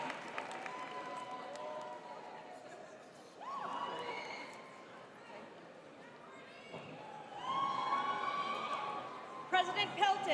May I present the bachelor's degree recipients from the School of the Arts, Department of Visual and Media Arts. Courtney Ann Akashela. Nicholas Donald Atkins. Rodrigo Aquilar Pedreas. Ayla Mai Alquist. Derek Wayne Aiello. Lillian Kate Alphin Johnson. John Peter Allegretti. Catherine Lillis Allen cum laude. Farah Alcaturki. Paige Elizabeth Anderson cum laude. Nia Indigo Asim. Warren John Backman. Apurupa Balasubramaniam. Daniel William Barbetti cum laude. John Cable Barlow. Trevor Evan Barnett. Noah M. Bartell. Michael J. Bartz. Benjamin Freeman Bate. Alyssa Marie Basilovich. Lucas Arthur Becker Lowe. Matthew Thurman Benson. Ryan Timothy Bergeron cum laude. Nils Henrique Belgund cum laude. Miles Joseph Barron. Jeru Elijah Berry. Carolyn Nicole Bayless Summa cum laude. Jason Robert Lanton. Jacob M. Block. Molly Jane Bloom Magna cum laude. Jacob Adam Bach. Stephen Bosch. Alexander J. Grass. Eric Riley Breckenridge cum laude. Trennan Brown. Robert Benton Bruce. Cassandra Lauren Burge. Erin Mackenzie Burgess cum laude. Nicholas Theodore Burris. Jack Douglas Bushell. Samuel Douglas Cabarello. Nicholas W. Callis. Juliana Cambria. Pierce Franson Campion. Scott Gary Carney cum laude. Connor Scott Carrico. Kelsey Ann Carter. Cody Alexandra Cash. Kara Cassier cum laude. Giancarlo Castillo Benitez. Stephen James Sarasoli. Joseph Chan. Samuel Remons Chase. Stella Choi. Gina Marie Chiambelli. Jordan Michael Chipola. Olivia Nicole Cohen. Daniel Joseph Collette. Sabrina Daniel Combs cum laude. Caitlin Elizabeth Kahn, magna cum laude. Cara Lily Conway. Benjamin William Conley. Martha Frances Connolly. Michael Rivers Conroy. Katie Frances Conway. Erin Joanne Cook. Cooper. Juan Pablo Coral Satsibal. Megan Daniel Corliss, cum laude. Sebastian Arabella Frank. Sam Thomas Curran. Rochelle Michelle Cushing, cum laude. Nicole Cutinella, cum laude. Evan Joseph Cease. Casey Matthew Daliger, cum laude. Zoe Orieva Davanzo. Cameron James Davis. Dathan Del Valle, cum laude. Jessica Louise DeNoia, cum laude. Christopher Darrow Denton. Jonathan Scott Denton. Devin Jade DeRosa. Haley Lynn Dewey. Huh? Okay. Elizabeth Cudahy Donari. Emrick? Emrick? No. Yes? Michael Daliwal. Anastasia Diacheshin Tenowitz. Natalie Rose DiChana. Joy Dorothy Dickin. Joelle Grace Deneen. Kellyanne Di Tomiso Magna, cum laude. Siobhan Barbara Dolan Magna, cum laude. Volatin Dumont. Kevin T. Dusenberry. Benjamin Raphael Jacobs Ehrlich. Alexander Andrew Ellenbogen. Catherine Elizabeth Engel. Dylan Edil Evron. Dominic Joseph Farello Magna, cum laude. Nicholas Alexander Farinola, cum laude. Lu Ming Feng. Jacqueline Nicole Verzaka Magna, cum laude. Barrett Ann Preston, cum laude. Matthew Anthony Figueroa. Elazar Fine. Liam John Fitzmaurice. Michael Joseph Fleming, cum laude. Amanda Caitlin Flores. Walter Keatley Floyd. Faustin Bianca Maria Elia Fortenbach, cum laude. Jacob Barrett Brett Fortang. Carolyn Thompson Fortuna, magna cum laude. Emmett Joseph Foss. Benjamin Vittorio Frankie. Devin Wesley Francis. Daniel Aaron Friedman.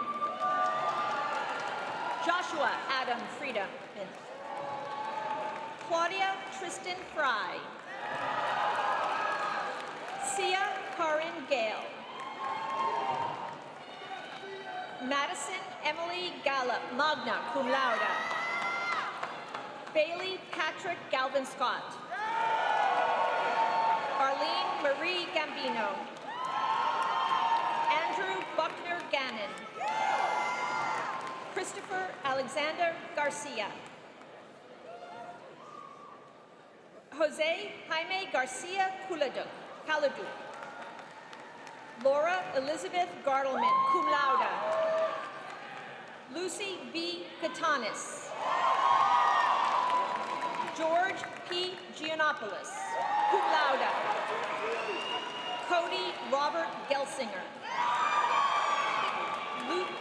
Lucas Joseph Giroux. Luke Pierce Gibson, magna cum laude. Maya Joyce Gilmer. Giovanni Godfrey. Samuel Aaron Goldstein, cum laude. Ociel Ignacio Gonzalez. David Scott Goodliff, cum laude. Brooke Taylor Gashtigan. Vishwant Ashutosh Goworker. Blake Everett Greenwald. Taryn M. Greenwald. John Thomas Guidera. Jordan Henry Gustafson, summa cum laude. Carolina Gutierrez. Paulina Marion Guy. Matthew Robert Hakenda. Sienna Marie Haynes. Elizabeth Julia Hammer. Evie A. Hannesford, summa cum laude. Rain Clicken Hansen. Catherine Marie Harnish. Jared Asher Harris. William Stevenson Hart, cum laude. Adam Hartman. Victoria R. Hawkslads. Jude Riley Tron Hazlitt, cum laude. Lawrence Hood. Jillian Marissa Henry, magna cum laude. Jake Isaac Hess. Yasmina Omar Hilal. Kelly Aline Hill, summa cum laude.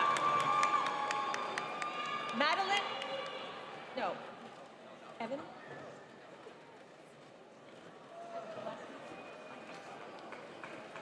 Samuel Hemphill Heinrichs. Madeline Kiara Horrigan, cum laude. Evan Bruce Horowitz. Timothy Richard Howard, cum laude. Trevor Samuel Howell. Ari Thomas Howarth. Huyao Huang. Jianling Huang. Jonathan Bradley Hunt. Soleil Michelle Highland. Evan Toby Islavids. Stephanie Gabrielle Ibarra, summa cum laude. Gennaro Robert Ilaria Jr. Cole Robert Yeager, cum laude. Justin E. Yeager. Victoria Finch Jameson. Victoria Finch Jameson, magna cum laude. Harrison Jeffs. Matthew Harrison Jepsky. Shang Jin. Philip Robinald Jones, cum laude. Haley Jane Joseph. Peter Sungmin Jun. Biari Jung. Arden Manley Jerkis, summa cum laude. Inbal Kadim. Ekaterina Eliza Kaminsky. Ning Kao. Jackson Joseph Kelly. Elias James Kelter, cum laude. Cody Travis Kenner. Samuel Gunther Kumran. Anna Hushmanginava. Jacob Scott Kidd. Sharon S. Kim. Jordan C. Kynes. Justin Anthony Cobelt. Mackenzie Sheen Kuhlman. Layla Jean Cornota. Christopher Douglas Kramer. Emily Francis Kramer, summa cum laude. Ethan Jacob Tisdale Krant. Andrew Kuchin. Julius Kukla, magna cum laude. Tatiana Korpina. King Hin Lam. Anna Katrina Lamont. Katie Grace Zenjring Lee Langton cum laude. Alexander King Lodgman. Madison Lynn Laughlin. Joyce Hiron Lee. Thomas Evan Leeds. Ryan Patrick Demusis LaValle. Benjamin Samuel Levin. Yoshida Lewis. Doris Liang. Jeremy Liang. Hangji Liu. Claire Elizabeth Loeb, cum laude. Allegra Marie Justina Lopez, cum laude. Elizabeth Child Lupin, cum laude. Johnny Daniel Luna. Spencer Elizabeth Lupo. Kevin Matthew Ma. James Devin Macaluso. Casey Walker McPhail. Felice Melena Magistrali, cum laude. Tessa Jean McGuire, cum laude. Jeremy Maher. Patricia Marcus, cum laude. Sarah Marie Maldu. Ebrima Modu Manjan. Kenneth Vargas Thomas Mano. Vitor Marcus Vanderput, summa cum laude. Benjamin Marzilli. John Joseph McCabe. Kevin McCaffrey. Maureen Elizabeth McCarthy. Emily Kia McCoy, cum laude. Evan J. M. McDonald. Michael Kiernan McKeon, magna cum laude. David Mechabel. Aaron Thomas Merritt. Chance Tyler Molenda. James Robert Monroe Chaucer. Alexander Raymond Moto. Akinom Ari Morel, magna cum laude. Emily Dawn Morris, magna cum laude. Riley James Morton. Cassandra Shea Mulcahy. Cameron Scott Murphy. Marcel D. Murray. Samantha Mustadi, cum laude. Lauren Marie Natale. Mitchell Ross Nekarovsky. Tachipun Nirawangwan. Nicholas M. Novak. Emma Orner. Michelle Marie Osoto Adwen. Michelle Vincent Palladino. Michael.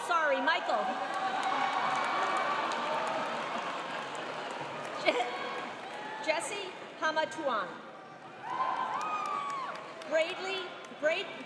Bradley Glenn Hackett. Jung Wee Will Park. Claire L. Parker. Yaniv Parsay. Emily Lynn Peerless, cum laude. Ray Peckham, summa cum laude. Dante Michael Penna. Andrew Perfetto. Brendan Kelly Perry. Sophie Isabel Peters Wilson, magna cum laude. Evan Joseph Phillips. Corey J. Popowski. Gregory Guy Ports. Alexander Prieto. Shoshan Chin. Wei Kwan. Ryan Nicholas Quinn. Timothy Daniel Quidamo.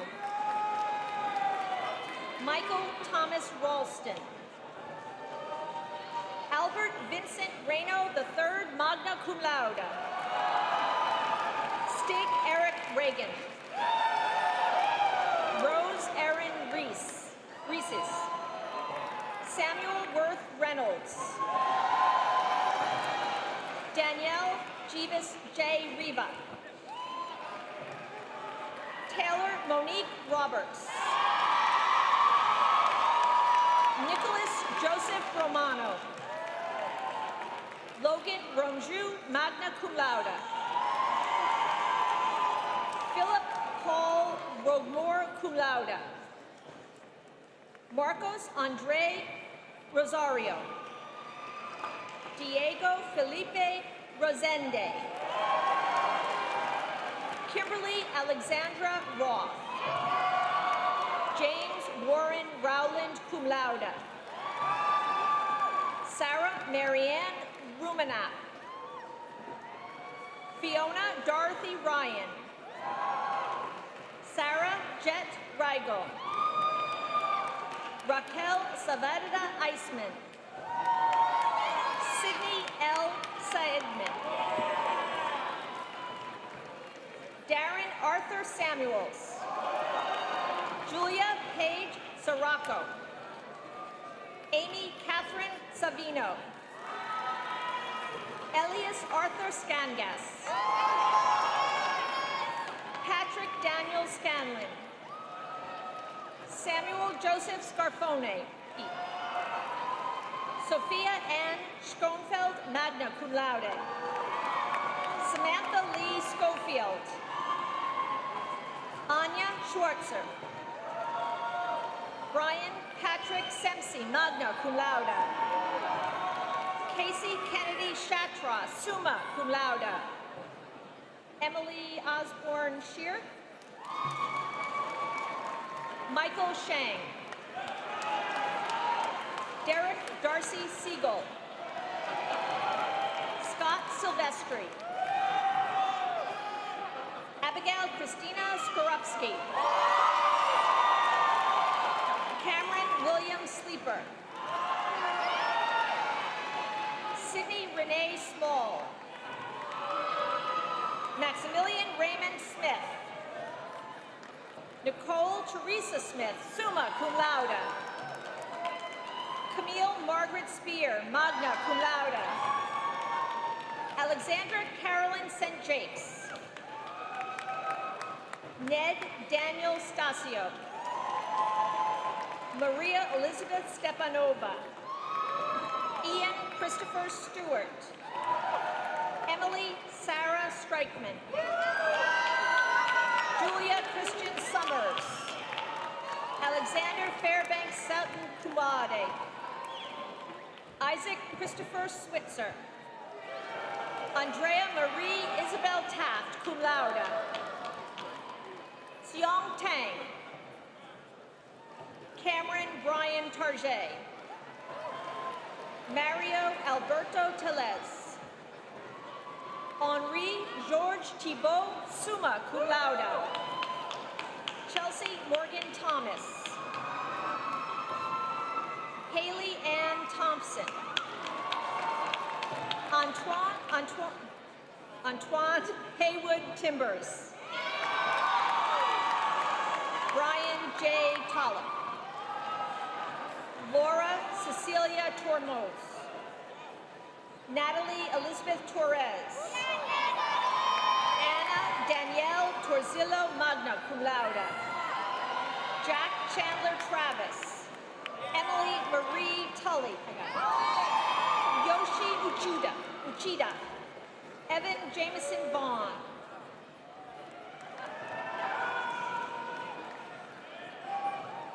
Jennifer Ventura. Michael Raymond Ventura. Nicholas James Vieg. Timothy Edward Vindini, magna cum laude.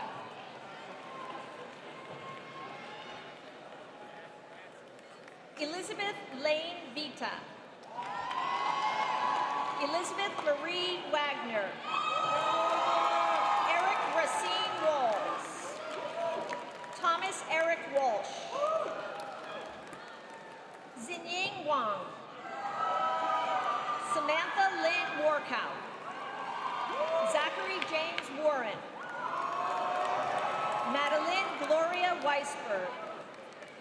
Eleanor Brian Wells. Shawnee Wen, cum laude. Taylor William Weston. Gil Edward Willow. Kendall Eaton Wilmont. Matthew Ryan Wilson. Madeline Wiryo. Noah Jelinak Wish. Gustavo Valentini Ulosker. Jack Alvarez Worth. Iwo Sho, magna cum laude. Chase Jacob Ibarra. Z.E. Ye, magna cum laude. Benjamin Charles Eumakis. Daniel Zambrino Fernandez. Lucas Zambrano Navia. Rochelle Walaska Zapata. Monique Paris Zarboff. Yu Qing Zhang. Brendan George Target Zinzer. Victoria Lynn Zito.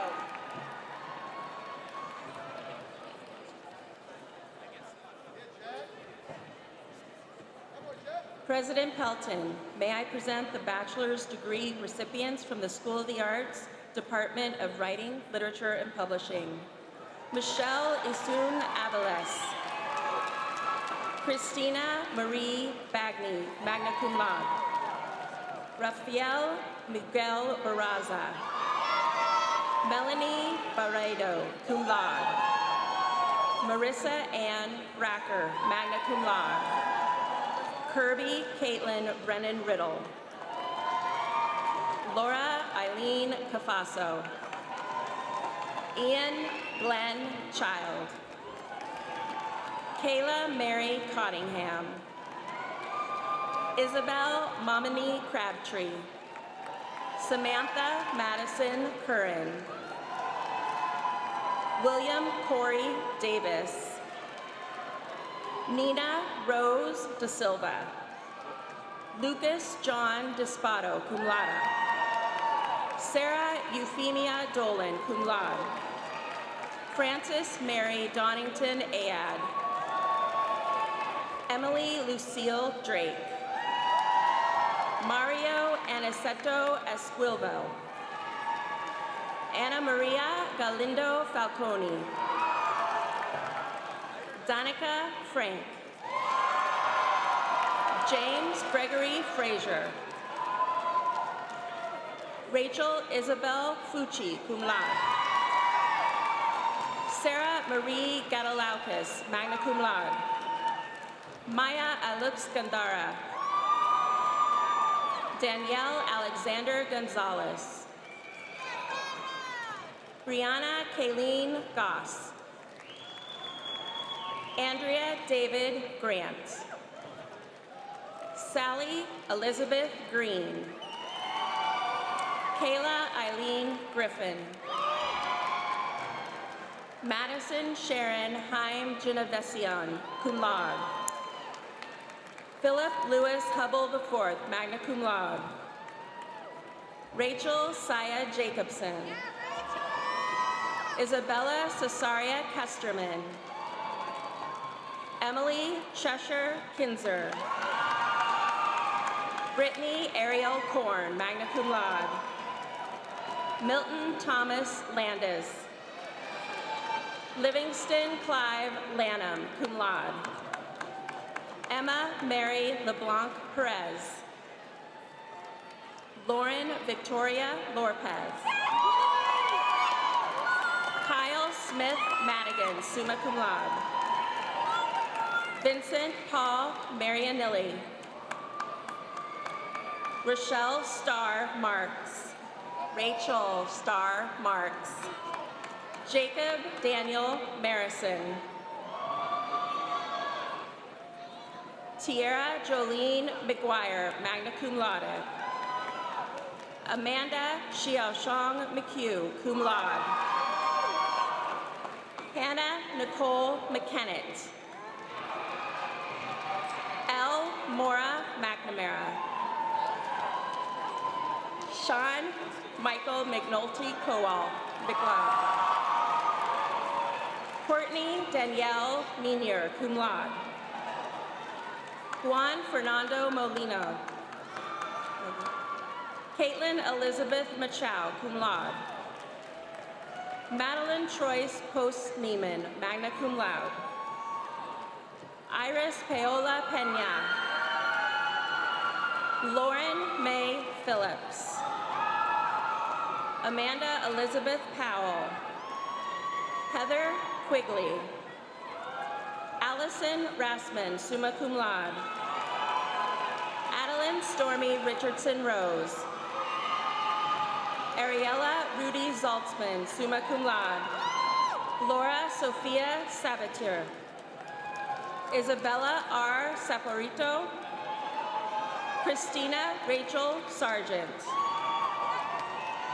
Michael Kevin Saunders.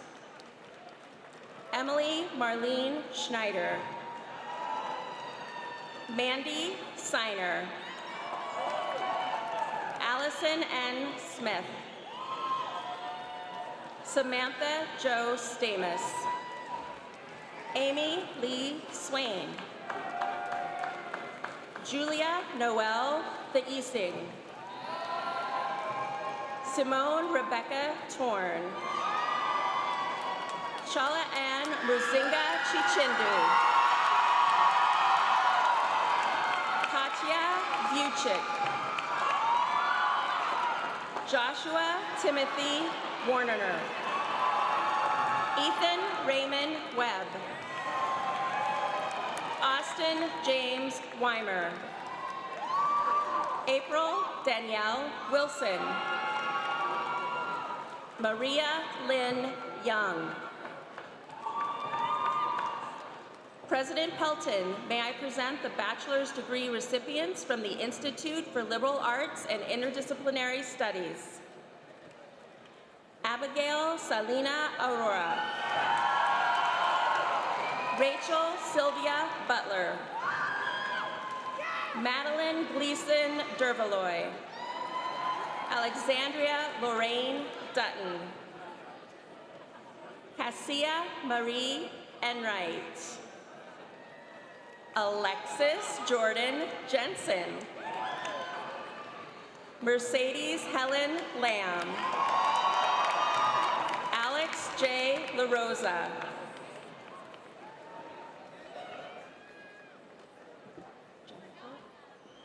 Jennifer Leilani Thomas.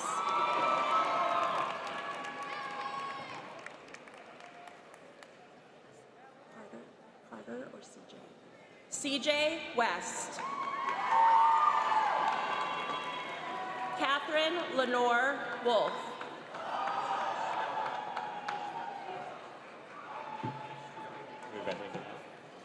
President Pelton, may I present the bachelor's degree recipients from the School of Communication, Department of Communication Sciences and Disorders. Ashley Elizabeth Dunn, summa cum laude. Alexandra Grace Estrada. Diana K. Friends. Caitlin Paula Gallery. Dominique Paula Izzo. Gregory Rodrigo Massimino Garcia. Christina Marie Modica, summa cum laude. Allison Brooke Moltz. Jenna Lynn Nadeau. Brittany Danielle Sholkoff. President Pelton, may I present the bachelor's degree recipients from the School of Communication, Department of Communication Studies. Mary Jane Baker. Samantha Jean Baldwin. Shoshana Anais Barashi Ehrlich. Julia Emily Brackett. Prasuna Charuku. Alexandra Olya Chuma.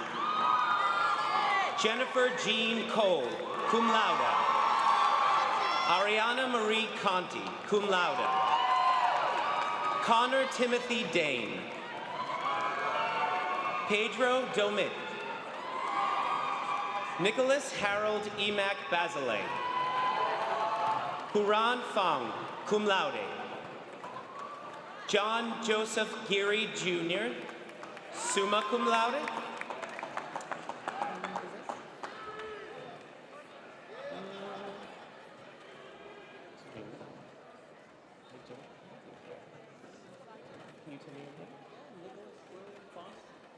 Nicholas William Fossman. Ibrahim M. Khalil, cum laude. Natalie Elizabeth Langla, cum laude. Wan Lin Lee. Rochi Lee, magna cum laude. Laura Londonio.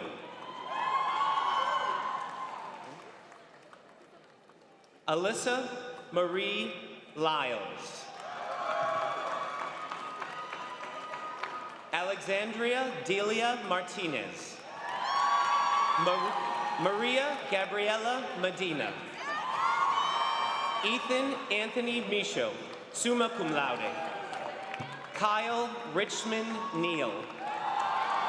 Elaine Ann Nichols. Eric Paul Neermeyer. Evelyn May Oliverio.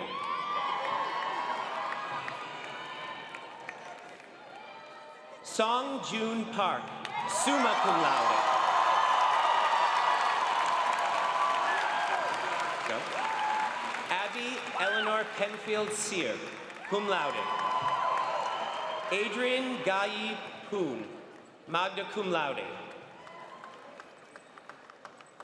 Teresa Corinne Powers, magna cum laude. Allison Lillian Rishwain. Christina Sterling Safford. Bo Salant. Lauren Ann Schlenker, cum laude. Robin Singer Bavsky. Kayla Anjane Slade. Ziva Julia Jocelyn Solomon. Caitlin Marie Taylor. Danielle Christina Valido. Dylan Corbin Walton. Yanqi Wan, magna cum laude. Tianyi Wang. Nora Patricia Wilby, cum laude. Bridget Kathleen Wood. Ryan Paul Woolley. Alice Yuli Wan. Hannah Jane Zach. Rayu June. E. Jude. Jingha Ju, magna cum laude.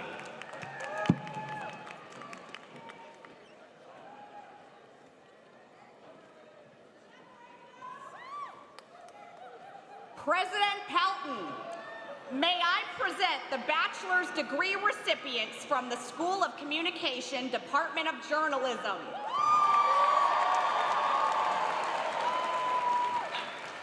Samson Ray Amore. Franco Felipe Araujo Anunio. Easton Marie Ashby. Rita Ashraf.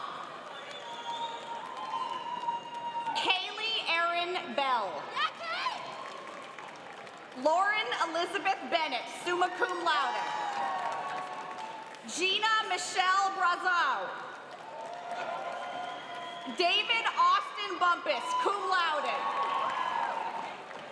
Catherine Marie Burns. Lindsay N. Buttle, cum laude. Taylor Alice Carlington. Elise Hallie Chen, summa cum laude. Brihathi Cherukuri, magna cum laude. Stacia Dejaline Cody. Joshua Alexander Coe.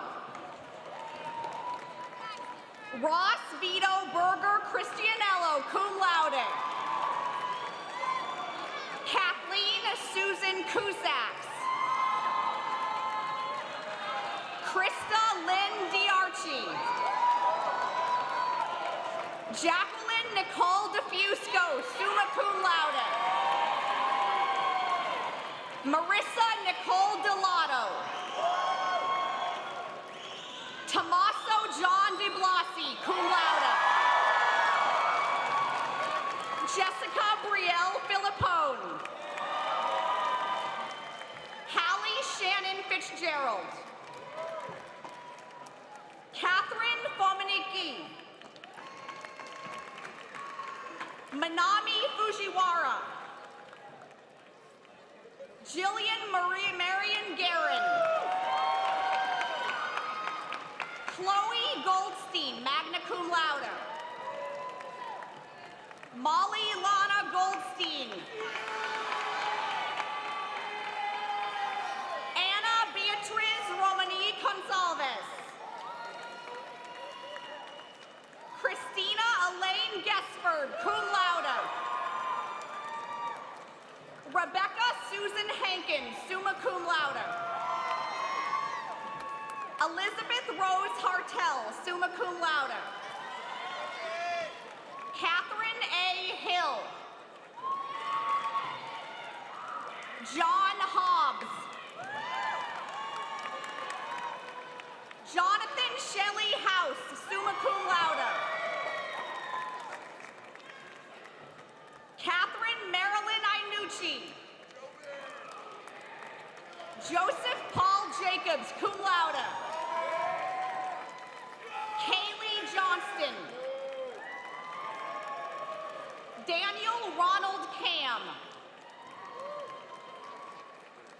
Courtney Rebecca Kaner, magna cum laude. Jessica Elizabeth Kasparian, cum laude. Ross Adam Ketchke.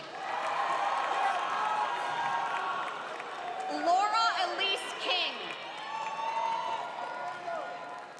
Dina Kleiner, cum laude. Gretchen Anna Kusel, cum laude. Peyton Ann Lewis, summa cum laude. Ashley Rose Locken. Sarah Rowan Maragotega. Jillian G. Meehan. Hannah Jane Miller, cum laude. Kevin Carl Milton. Madison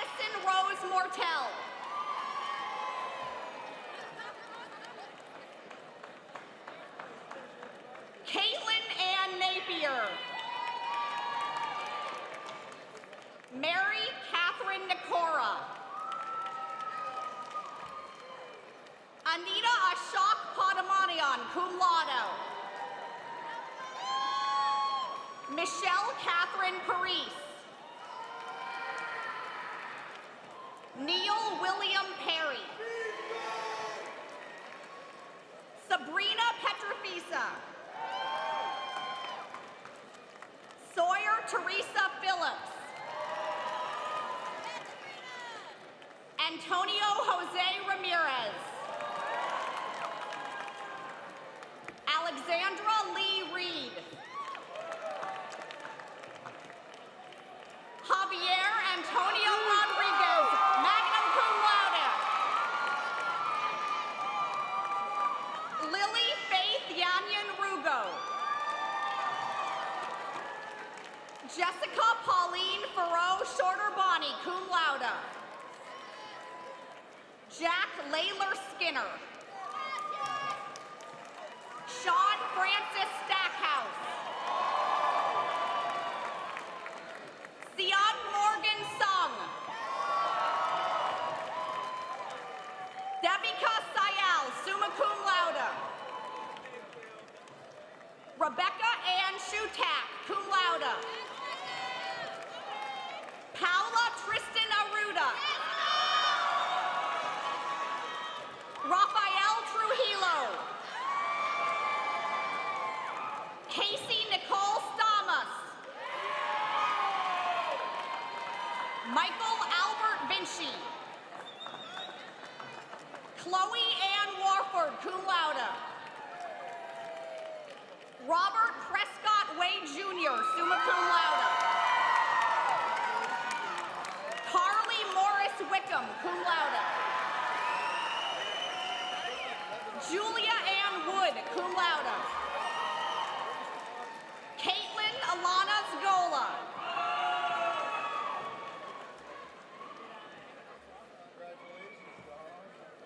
President Pelton, may I present the bachelor's degree recipients from the School of Communication, Department of Marketing Communication.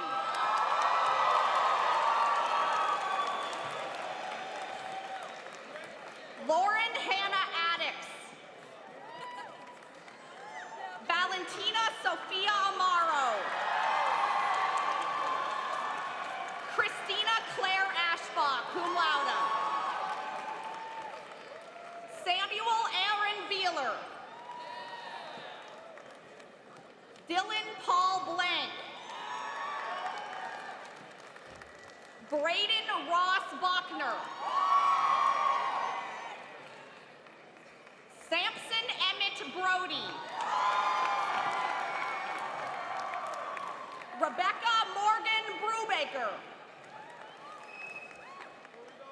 Austin J. Caldwell. Yining Chen.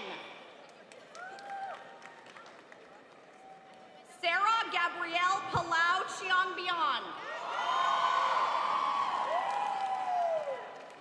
Anandita Chaudhary. Paul Yuhung Chun. Samuel Coons. Nathania Citra Darinati. Antonella Danielis. Christine Francis Davies, cum laude. Amanda Sylvia DeLude. Scott Michael Dennis. Alexandra DiGiacomo. Ziru Ding. Sierra Ray Ducey, cum laude. Silvana Elgadi. John Dalton Fickle. Henry Lucas Fisher. Corey Munson Fitz, cum laude. Paige Morgan Fitzgerald, cum laude. Servan Fournier. Lucas Anthony Frangiosa. Daniel James Gerard. Julia Godinho. Kimberly Regina Gonzalez. Milo Ryan Goodman, cum laude. Allison Nicole Gottlieb, cum laude. Caitlin Rose Guerin. Leah Maria Guerrero. Alexandra Marshall Hero. Khadijah Adam Holland. Amber Mist Hughes, summa cum laude. Adriana Lena Imbriano. Jared Stone Jackson. Maria Fernanda James Antello. Kathleen Eleanor Jones. Erin Kabarajian, cum laude. Pooja Kaul. Kennedy Kelly. Emily K. Kirk, cum laude. Avi Justin Corbman. Yin Mei Lai. Shika Lakshman. Allison Melissa Laredo. Kaylee Marie Largy, cum laude. Michael Patrick Latarella. Menhui Lee, magna cum laude. Alexandra Nicole Levin, magna cum laude. Christian Danielle Lopez. Rachel Nicole Laurie. Timothy Daniel Leiden. Carolyn Beth Makovich. Samantha Lynn Marin. Cassandra Lynn Mastelez, cum laude. Evan Daniel James McQuarrie. Sydney Alicia McDowell Hannibal. Benjamin Matthew McAvoy. Seamus Xavier McGorry. Laura Elizabeth McGuire, magna cum laude. Nolan Trey Megna. Megan Missouri. Trevor Louise Metcalf. Autumn Kaylee Myers. Charles Lawrence Nash. Nayiri Amelia Nazarian, cum laude. Catalina Nguyen. Juliana Maristella Ocampo. Sarah Grace Papson, cum laude. Yael Peso Marcus. Tessa Gabrielle Pollock. Sophia Madeline Robbins, cum laude. Rebecca Lee Rowland, cum laude. Sophie Rose Rubin. Nicholas Gerard Rusk. Katerina Isabel Salgado. Kayla Nassim Saliba, cum laude. Alyssa Michelle Sanchez de Figueroa. Eliza Sanchez, magna cum laude. Maya Anna Savino.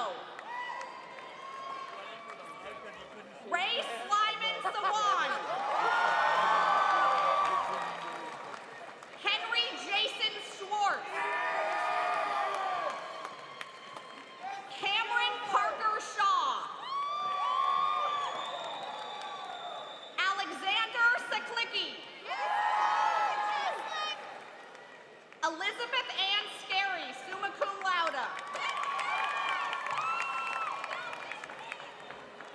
Rimi Takeuchi. Jaleesa F. Thomas. Patrick R. Timmons. Alexia Simone Umansky. Stella Salvadora Urieta, magna cum laude. Scarlett Rose Walsh Waldman. Shihui Wen, magna cum laude. Adam Coleman Ward, magna cum laude. Kayao Wade. Tara Janine Windsor. Jamie Kiana Wong, cum laude. Serena Helene Wright. Karen Hewadian. Jiaiwan Zhu.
Congratulations. Congrats. Congratulations on graduating. You finally did it. You're finally here. Congrats, graduates. Congratulations. Congratulations. Congratulations to the class of 2018.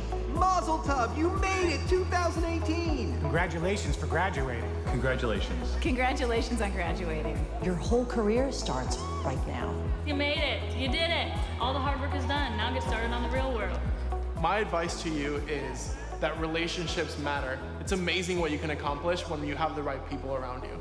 Try to seek out the people that inspire you and get to work with the people that are doing the type of work that you respect. My advice to you is to experiment, to try new things, to work hard, and to follow your passion. Be open to all opportunities afterward and trust that you got this, because you do. Don't be afraid to fail. Actually, in fact, fail fast, fail often. I know you're really stressed right now. You're like, I gotta get it going. I gotta get my career going. But you know what? You don't. You could chill. The pressure isn't so much. Always remember that you are the hero of your own story. We are so excited to have you as our colleagues. We look forward to seeing you in the field. The real hustle begins now. So use those student relationships and alumni ties, and let's get to work. Make us proud.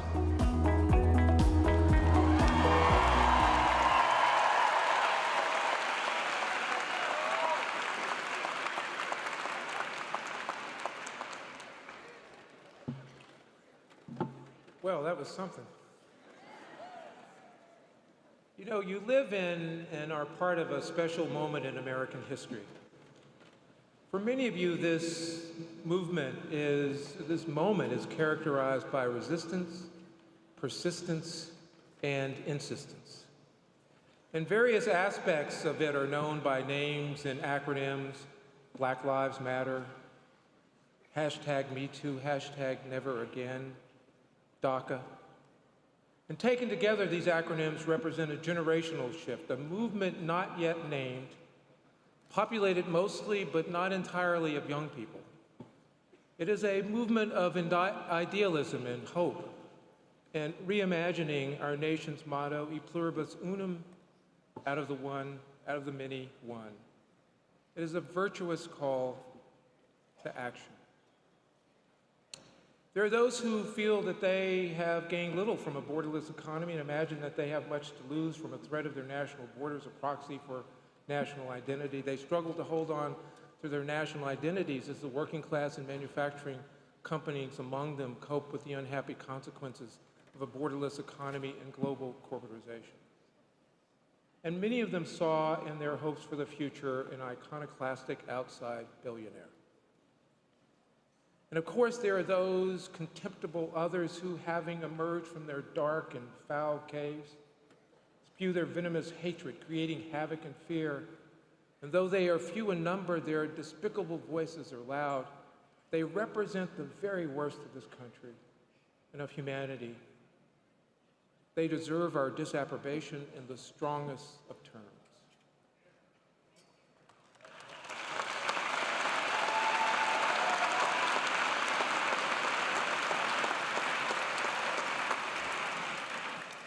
You know, the first two groups have something in common, though it is rarely acknowledged. For each, the world, to paraphrase the concluding stanza of Matthew's Arnold melancholic poem, Dover Beach, the world seems to lie before them like a land of dreams, so various, so beautiful, so new, and hath really neither joy nor love nor light nor certitude nor peace nor help for pain. And here they are, as on a darkling plain, swept with confused alarms of struggle and flight, where ignorant armies clash by night. And so it is. America is divided right down the middle. Ours is a nation at war with itself, but you didn't need me to tell you that.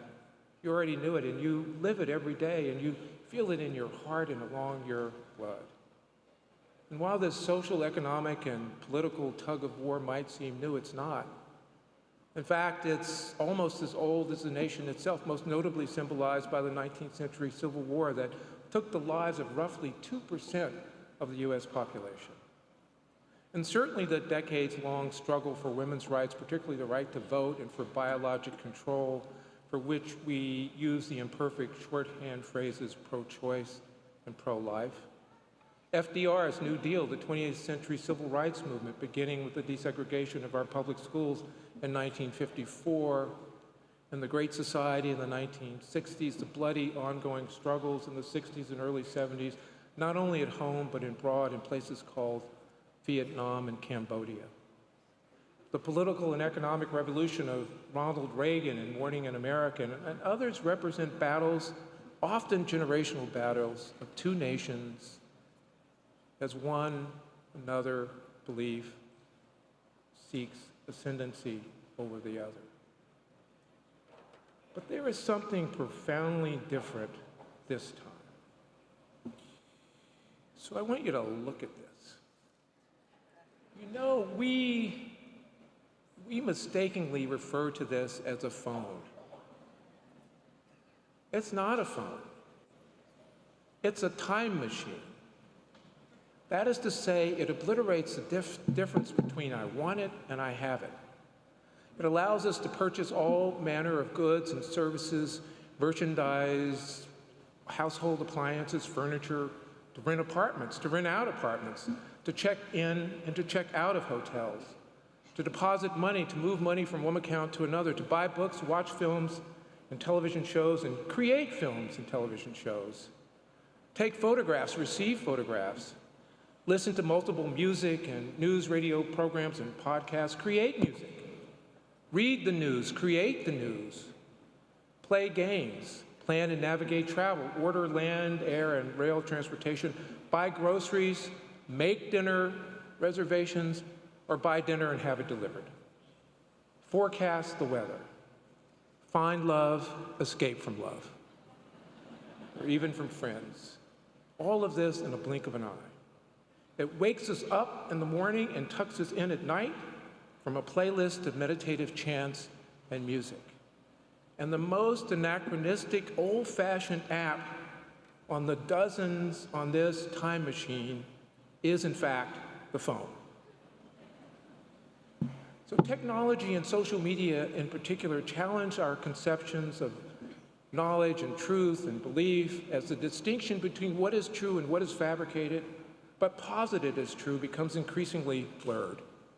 Because our access to content is so swift and uncurated, it is less knowable, less verifiable, and more relativistic, more akin to reality television, which is not real at all, but rather a fictionalized, rehearsed, directed, staged, and edited version of what is real. It is representational only, a shadow, sometimes a dark shadow, we have learned, of what is true. Social media, unmediated, destabilizes and unsettles the truth. Truth seems relative and fluid, not absolute or fixed. And in this convergent world, history, recorded history is everywhere, nowhere. In fact, today, nothing is truly real until it has been digitally recorded on our time machines. Selfie, anyone? And then shared with others. Time has collapsed on itself. And sadly, we live in a heads-down world, not a heads-up world. The heads-down world is digital, and the heads-up world is analog.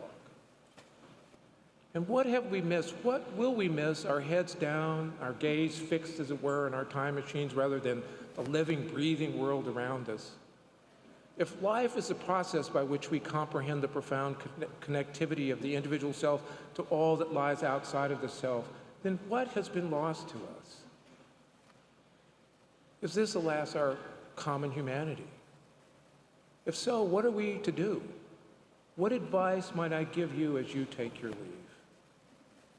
And to be honest, I'm not really sure, because the world seems to me so pliant, even slippery. But here are a few tidbits that I humbly and tentatively offer. Exercise when you can, and especially when it seems most difficult, your sympathetic imagination, knowing that sometimes it's important to stand in another person's shoes before you pass judgment on them. Or put another way, resist the temptation to put people in boxes until you have opened up those boxes and peered inside. Increasingly, we tend to shout at each other through these boxes rather than taking the time to see what's there. And I say this even as I know that it is vitally important to call out and root out racism and homophobia and Islamophobia and anti-Semitism and sexism and sexual assault and all the other ugly behaviors and structures that harm people and corrupt and undermine our national values. But learn, as a very smart person reminded me, that discourse is a form of action. Listening and talking are twin virtues. But of the two, listening is the most important, for there are more things in heaven and earth than there are dreamt of in your philosophy, said Hamlet to Horatio. If possible, be humble in the face of conflict without sacrificing your core values. Be patient and resist the urge to act, especially when your understanding is incomplete. Be skeptical, but avoid cynicism. Hold on to your idealism as long as you can before experience begins to chip away at it. You know, is it possible that as a nation committed to equality and social justice, we may still hope that out of the rich diversity of human experience, we can create communities of learning, communities made both beautiful and plural by their pluralism, communities of learning that will turn the tide of want into a sea of joy and light? Is it possible that though we may or may not all come to love one another, that we may understand that to be the best part of this place, we must have the moral courage to respect one another? Is any of this still possible? I'm an idealist, and I have to believe that it is so. So I urge you to live lives of integrity and seek habitually to live lives of reflection and introspection. Cherish and tend with care the friends that you have made here, great friends who are also great people. And while I have more questions than I have answers these days, I am certain about this, that you will have a big and important role to play in the future of our nation and beyond. We will depend on your probity, your critical analysis, your impulse to get it right, even at the expense of reporting it first. We will depend on your willingness to look at a thing as it is truly in itself. We will depend on your moral courage and your drum major instinct to solve the problems and change the world. And we will need you more than ever before in the history of this country. Because after all, who are you? You are the storytellers. You are the builders of human hopes and aspirations. You are the magic makers. You are the myth makers. You are the truth tellers. So when you depart from this commonwealth of learning, may your life bring you some work of noble note. May you find meaning in your commitment to others. And may your memories of Emerson, be undying. Good luck and good cheer. Thank you very much.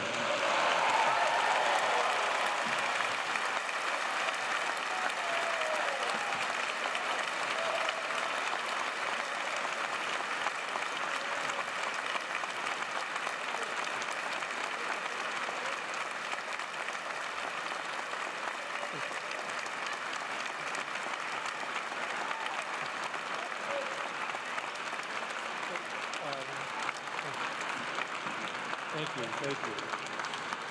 So while you're already there, I'm going to ask the audience to rise and join us in singing the Alma Mater. And afterwards, remain standing for the benediction, the closing, and the recessional. Thank you again very much. Thank you.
In 1980, one of Emerson's student commencement speakers, Gideon Kwaku from Ghana, stated, "Events occurring around the world today suggest that, whether as nations, groups, or individuals, we cannot afford to remain separate.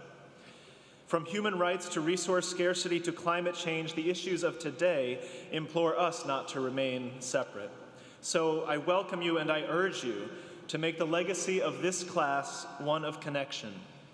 Go out into the world and shine a spotlight not only on our shared struggles, but our common beauty."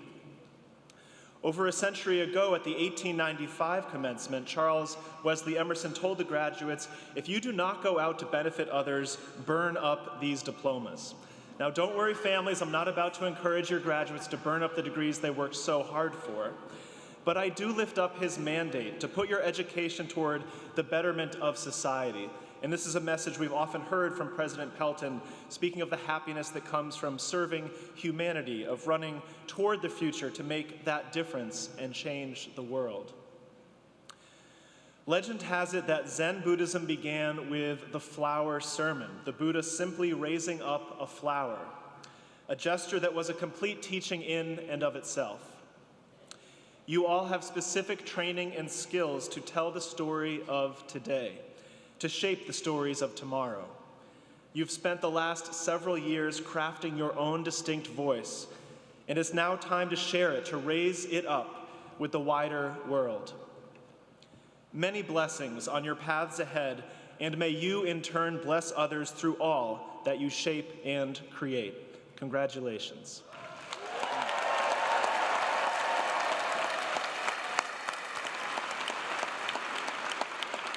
Thank you for joining us today. I'd like to invite graduates, their families, and friends to a reception immediately following the conclusion of our ceremony today. And once again, congratulations, class of 2018.